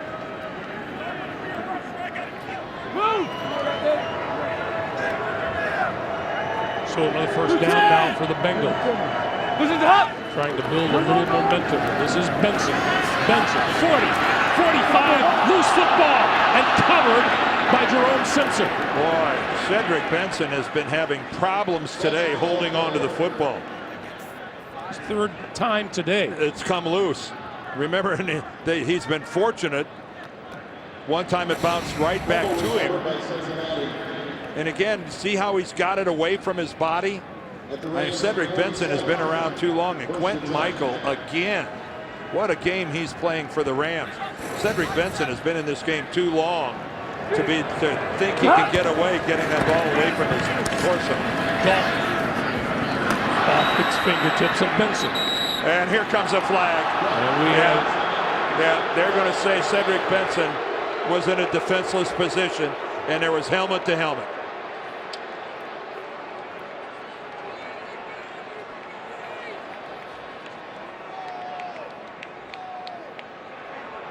Personal foul, unnecessary roughness, defense, number 57.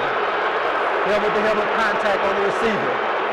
15-yard penalty, automatic, first down. Chris Chamberlain, the linebacker, coming up with a hit right here. He there. Comes, the second one up. Yeah. He put the Laurinaitis was in there first, but it's that one right there where he comes in, he led with his head, and then he hit him with his forearm in the helmet. First and 10, Cincinnati, ball at the Rams 32. You just can't, even though it wasn't a perfect hit on the head, I think the intent was obvious, and the forearm definitely hit him in the head. Off first down, end around. This is Andrew Hawkins. Hawkins waits for a block and is out of bounds inside the 25. And let's check in once again with JB and the coach. Kansas City. Leonard Pope, 33 yards on this play action right here. Takes it down. Could this be the day that Green Bay loses their first game in over a year? That set up a field goal, and of course, Kansas City up by 5. Coach, we'll see. 11:28 left in regulation. Back to Greg and Dan. All right, guys, thank you. Meanwhile, 2nd and 2 for the Bengals. Things are starting to get a little chippy down on the field. Benson has the first down and more. Inside the 10, it'll be 1st and goal.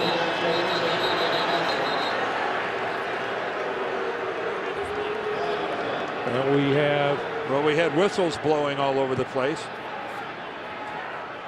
I think maybe just trying to get guys separated. Andrew Whitworth, when we were in that replay. After the play was over, personal foul, unnecessary roughness, defense, number 57. Wow. Low to the head of the defender. Half the distance to the goal, first down. Well, Chris Chamberlain hasn't had a great 5 minutes. No, back-to-back personal fouls, and he looks injured. I was saying earlier that Andrew Whitworth was involved when we were back in New York. There was no penalty, but again, that's what I'm talking about, it getting chippy. A lot of pushing and shoving, and now late hit. This is Benson, left side, looking for the end zone, and he's got it for the touchdown. And unfortunately for the Rams, this has been a pattern that they have seen all year, where their defense plays hard. It plays really well for a half or 3/4, and then they appear to get worn down because their offense doesn't score any points, and then these things start to happen in the 4th quarter. And that was, again, a good physical drive by the Bengals, but aided greatly by some St. Louis Rams penalties. 2nd straight drive that produced a touchdown for the Bengals.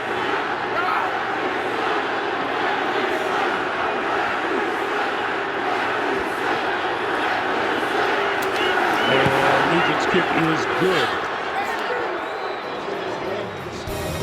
They go 80 yards in 5 plays. Cedric Benson takes it in. It is a 20-6 lead for the Bengals. The NFL on CBS is sponsored by Geico, where 15 minutes could save you 15% or more on car insurance. Walmart. Save money, live better. Walmart. And by the Droid Razor. Thin is no longer frail, only at Verizon. Along with our producer, Mark Wolf, our director, Bob Fishman, Greg Gumbel, Dan Deerdorf, the rest of our CBS Sports crew, happy holidays to you and yours from all of us. Cincinnati at one point trailed 6-3, have scored 17 straight. And Norwood will run this one out from halfway into the end zone. 15 and out of bounds at about the 18-yard line. Jabril Wilson with the hit. Kellen Clemens back on offense.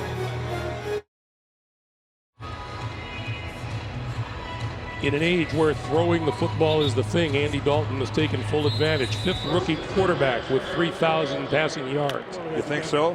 3 of the 5 have done it in the last 2 years. There's one of them, Sam Bradford. Again, if you were with us at the beginning, wearing a walking boot with a high ankle sprain on his left foot. Kellen Clemens over the middle. That's complete across the 25 to the 26-yard line to Austin Pettis. And Clemens running a little hurry up now. 2 touchdowns away. We don't have a choice. But again, how hard can this be to run a quick 2-minute drill for a quarterback who's been here for less than 2 weeks? Jackson going nowhere, courtesy of Frosty Rucker. And a little scramble for the football down there. Well, the officiating crew acting like he was down.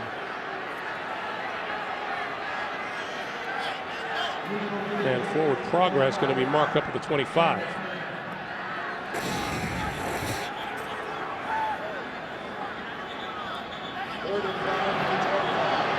And the ball does start to come out, but the whistles were blowing, and when he hit, Marvin just threw the challenge flag. He is going to throw the flag, although it looked like when he was on the ground that he got the ball back. And he's going to argue that the ball came out before he was. Well, that's all well and good, but he's got to also have someone from Cincinnati recover it. There is no challenge on the play. The rule on the field was forward progress, not a fumble. 3rd down. All right, that's a good job by Jerome Boger of explaining it, that once the whistles start blowing and they call forward progress, that play is over, regardless of what happens after that. And the fans are reacting to what they see on the screen here.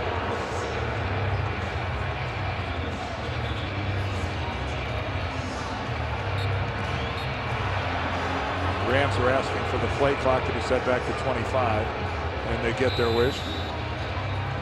So but again, we're back to this. You know, how hard can it be for Kellen Clemens to run a hurry-up offense? Again, this just isn't easily done with just a few practices. 180! Clemens throws it off the fingertips of Austin Pettis. Now the Rams electing to punt rather than go for it from their own 25-yard line with a 4th and 5. And this is the problem you pointed out earlier, Dan, that without a sustained offense, that defense gets worn down. No, it's just put under enormous pressure.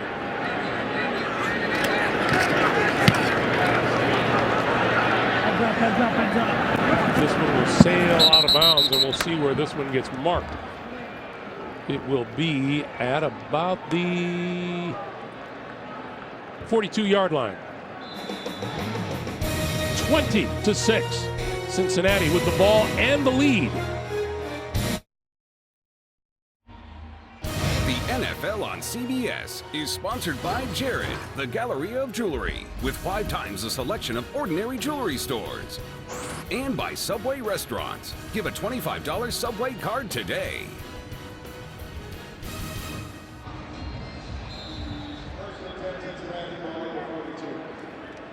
7 minutes, 44 seconds to play here in the fourth quarter. Cincinnati with the ball and the lead as things beginning to fall right for them as their playoff aspirations are concerned. This is Cedric Benson down at the 40-yard line, and let's get another update from New York, guys. Greg, up next, most we'll see. Patriots at Broncos. And you're going to see a contrast of styles. Tom Brady wants to get this thing fast-paced, tempo, no huddle, efficient early. And then Tim Tebow. Win, make it ugly, get it to fourth quarter, Tebow time, and just find a way to win. Brady, Tebow, coming up next. Doubleheader action here on CBS. Back to Greg and Dan. All right, guys, thank you. Now that is appointment television. Andy Dalton to this side has remained aggressive, and he is forward to about the 43. Well, I had a nice conversation with Josh McDaniels, the offensive coordinator of the Rams, and of course he was Tom Brady's offensive coordinator in New England during that 07 season when they had the undefeated regular season. And then of course he drafted Tim Tebow, and I asked him, I said, are you happy for Tim Tebow, and aren't you happy for yourself? And he said, you know, I always believed in Tim Tebow, but I can tell you one thing, Tim Tebow has always believed in himself. And he goes, yes, I'm happy for both of us. On 3rd and 9, tipped up in the air and falls incomplete. Robert Quinn, who has been a real pest for the Bengals today.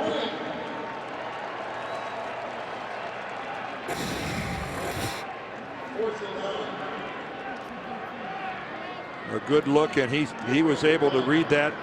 And Robert Quinn is he's an exciting young talent. Remember, he didn't play his senior year because of being suspended, and got a big upside. He only played, I think, like 25 games in college. He barely got that one away. Fair catch called for and made by Nick Miller at about the 21-yard line. 6:14 to play here in regulation, and tomorrow on CBS, Hawaii 5-0 is turning up the heat, laying down the law. Don't miss a minute. Tomorrow, only CBS. Well, when Steve Spagnuolo, the head coach of the Rams, is going to talk about this thing afterwards, one of the numbers he's going to look at that's going to stick out. Right now, the Rams on 3rd down are 1 of 11. And it is impossible to have any offensive continuity whatsoever if that's your conversion rate on 3rd down. Your punter's going to be busy.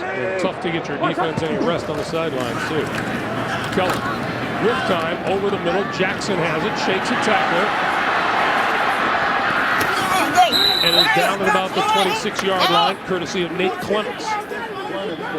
And Steven Jackson, he's carrying on a conversation. He and Nate Clemens are going at it.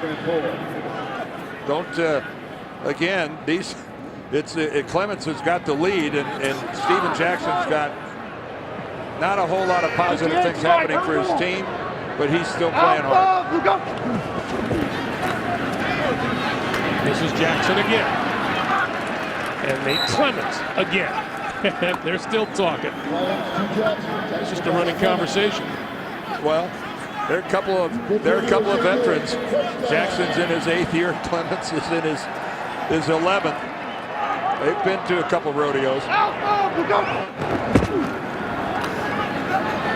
Jackson out of the backfield, across the 40, drags a couple of tacklers to the 44, and that'll be another first down for the Rams. Coming up on 5 minutes to play here in the fourth quarter. Now, this drive has been the Steven Jackson show.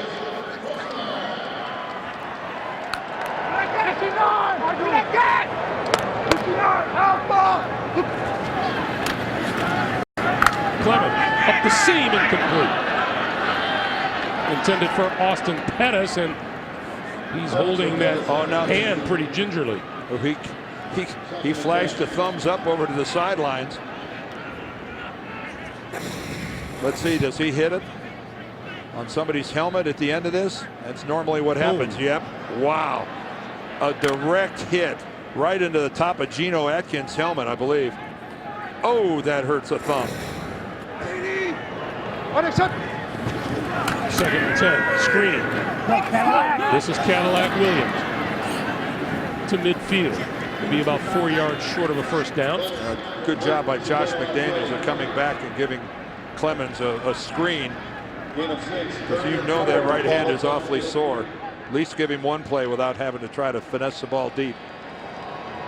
53's mark. So another third down to keep the drive alive, facing Clemens and the Rams. Short drop. That pass is complete. Inside the 45, Lance Kendricks has a first down. All right. That moves them to 2 out of 12 on third down. And we come up on 4 minutes to play. 59! What's it? On the blitz, Clemens eludes it and throws it off the fingertips of Kendricks. And a flag. And this will go against Cincinnati.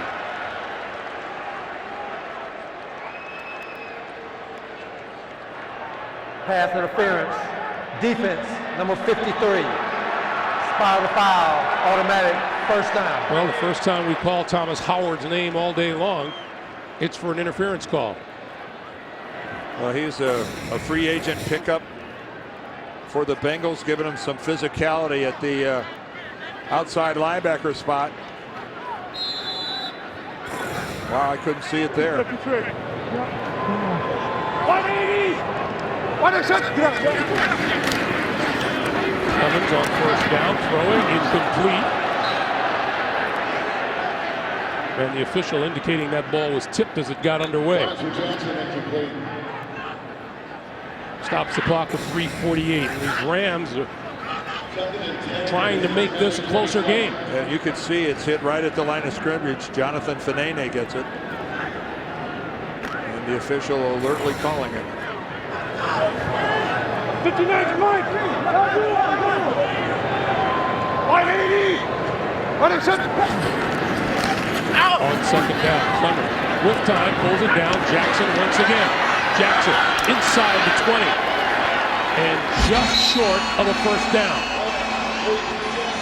I want to remind you, time permitting, after the game, the NFL Today update presented by Verizon with JB, Dan, Shannon, Boomer, and the coach. They'll have the latest NFL scores, highlights, playoff picture, all of that good stuff. So Steven Jackson is getting a lot of touches here this afternoon. He's got 16 rushes, 7 receptions. And on 3rd and 1, Clemens lost the football. And the Bengals say they have it. That almost, at first glance, I thought that almost looked intentional. That looked like he was trying to flip it to somebody. And they say the Rams recovered at the bottom of that stack. Well, you could see Adam Goldberg comes up holding the ball. I think Geno Atkins, number 97, getting great pressure. And he did. He reached around and poked it out. He reached around with his left hand and poked the ball forward out of the grasp of Clemens. So this is 4th and 7. And here comes the blitz. Everybody coming.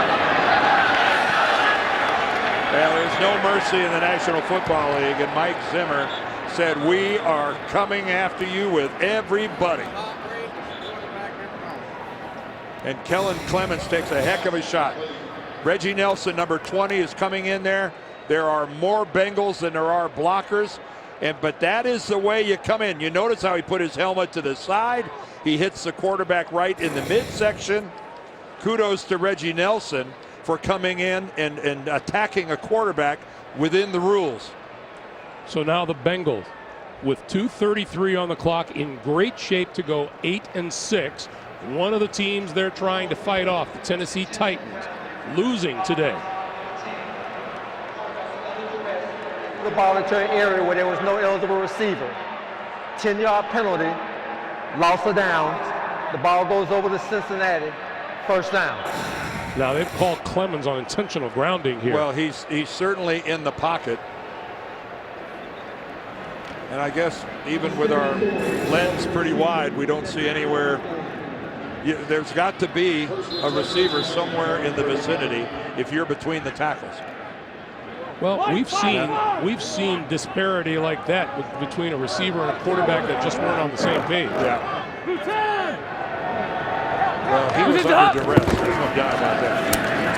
Pass is complete out to the near sideline to Simpson, and Jerome Simpson is down at about the 38. And the Rams call a timeout, stop the clock with 2:25 to play. These Bengals go home to play Arizona on Christmas Eve. And then they stay at home to play the Ravens on New Year's Day. And as you can see, you don't need that graphic to tell you that Baltimore is having a heck of a season. And the Bengals know that they have to win those remaining 2 games and get some help along the way. Now they're getting some help today if Tennessee ends up losing. But they forfeited the right to control their own destiny when they lost to the Texans last Sunday. First time in NFL history, 2 rookie quarterbacks have thrown for 3,000 plus yards. That's one of them right there, Andy Dalton. We'll see it again. This is Bernard Scott to the 40, and another timeout is called by the Rams with 2:19 to play. Meanwhile, this will be another dent in the loss column for Steve Spagnuolo and the St. Louis Rams, and there is no question he's on the hot seat here in St. Louis. Oh yeah, no doubt of that. And again, this is a team that, remember the last weekend of the season last year, they played a game with Seattle for the division title and a chance to be in the playoffs. And accordingly, even though they lost that game, they ended up winning 7 games, and expectations were raised. The bar was raised, and coming to Christmas, having won twice, was not what anyone expected, and nor is anyone, I think, in the mood to tolerate, regardless of how many injuries there have been. And Jermaine Gresham, is that going to be his 4th of the day? False start, offense, number 84, 5-yard penalty, still 3rd down. Now, Jermaine Gresham has been collecting false starts today like he's a stamp collector. You know, it has not been good. But I mean, just consider the Rams in this scenario here. Their starting quarterback is over on the sideline wearing a walking boot. Their backup quarterback, A.J. Feely, has a broken thumb. He's not even active. He can't. The guy who had to play for them today has been here. He actually has had like 3 good practices. It's a damaged football team. I don't think you can argue that. Defensive secondary has been a mash unit. Now, having said all that, they're going to be 2-12. And that doesn't cut it anywhere. The Rams use their 3rd and final timeout to stop the clock with 2:15 to play. Starting the day, they were at the very bottom of the NFC West. And the 49ers already clinched that division. Seattle. Well, Seattle, I think, has got a lot of good young talent. I think Pete Carroll's got them on the move, and they're currently beating the Bears. And, of course, the 49ers, wow. The job that Jim Harbaugh has done and Alex Smith with that group. And you're right, Arizona's playing pretty good lately. And that makes things worse here in St. Louis, because keep in mind, that's the team that used to call St. Louis home. This is Nick Miller, fair catch called for at the 30-yard line. 2:08 on the clock. And Kellen Clemens. All in all, he'll get a passing grade for this day for the way he's performed. Well, he has taken some real hits. But physically, I guarantee you, he's headed to the hot tub after this game. 21 for 31 for 159 yards for Clemens. A lot of checkdowns, a lot of dump-offs, especially late here. You see the Steven Jackson. The touch hasn't been there on the long passes. How could you possibly expect it to be? Clemens throws. There is Jackson. And Jackson straight ahead for a 1st down just across the 40-yard line. And with that, we get the 2-minute warning. 2 minutes to play here in St. Louis. The Rams looking for a miracle in the last minutes. The Bengals trying to hold on in in the playoff picture. We'll be back to the Edward Jones Dome in just a moment.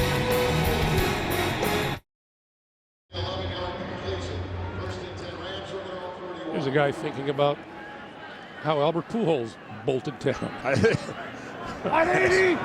he's also thinking about how high the Rams are going to draft. Clemens with time over the middle, and he's got his man inside the 40-35. Denario Alexander. Rams are out of timeouts. Clock continues to move, coming up on 1:45. One thing Clemens can be proud of today is that they have not turned the ball over. He has not thrown an interception. Jackson, 30, diving to the 25, and that's a first down. Again, Steven Jackson. That's his 9th reception of the game. Kellen Clemens probably doesn't know everybody's name, but he certainly knows who 39 is. And Clemens over the middle and behind his intended receiver. Yeah, Lance Kendricks, the tight end, didn't. Again, it's like the farther downfield you go, the more difficult the timing between Kellen Clemens and his intended receiver. Nice hat.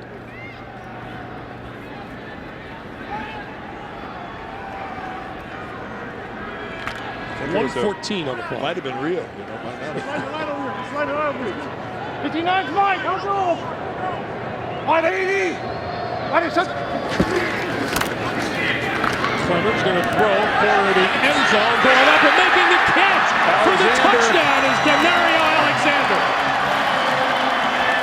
And there's Kellen Clemens' first touchdown pass in a long time. And Mike Zimmer must be beside himself because he's got classic double coverage. Pac-Man Jones has got the corner, but he knows he's got safety help over the top. And there they are. And the safety coming across doesn't even play the football. I'm not sure. I'm struggling. Taylor Mays, I'm not sure what he was doing or what he was looking at. Alexander's second touchdown catch of the season. The extra point is good. Well, yeah, get ready for an onside kick. Don't go away. Cincinnati 20, St. Louis 13. Still 68 seconds on the clock. And all of a sudden, Marvin Lewis is going, well, this is a little more than I bargained for.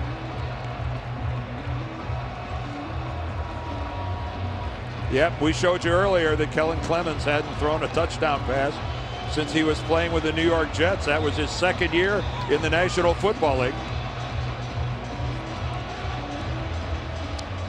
Welcome to those of you just joining us here in St. Louis, where Cincinnati has just had its lead cut into. 25-yard touchdown pass, Kellen Clemens to Denario Alexander. This is the pass. And again, the Bengals had the right defense called, but look at the elevation by Denario Alexander. You can see that knee brace on his left leg. He's got a chronically bad knee, and the University of Missouri product goes up and gets it. And Adam Jones, the corner in front of it, couldn't get as high. Jones, of course, a lot shorter, only at 5'10", but that was some leap by Denario Alexander. And now we're looking at an onside kick. The Rams are out of timeout. The Bengals trying to hang in there in the AFC playoff picture. They're a game behind the New York Jets coming in. And now the Bengals take a timeout. It's their first taken here in the second half. So they have 2 remaining, and this isn't ending up at all like Marv Lewis had envisioned a couple of minutes ago. They wanted to see how the Rams deployed, and of course, you know, the kickers today, they work on, they've got so many different types of onside kicks, you know, conventionally where you drive it down into the ground and you hope it takes that big hop up into the air. You've got the ones where they try to kick it forward and kick it to themselves where they can recover it.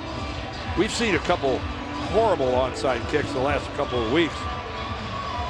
I forget who else. They are ugly when they don't go well. Oh, somebody kicked one and the ball only went about 4 feet. Keep in mind, it's got to go 10 yards. Got to go 10 before the Rams can recover it or touch it. And they're going to change direction.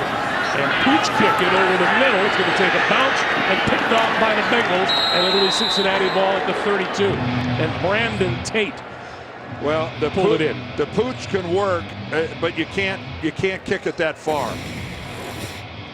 If you can do the Pooch if it comes down about 10 yards short of where it landed right there. So you need it to come down into a mass of humanity. When it bounces in the open like that, it's a little easier to field. So now the Rams with no way to stop the clock, and Andy Dalton just needs a couple of snaps from center. And the Bengals will go 8-6.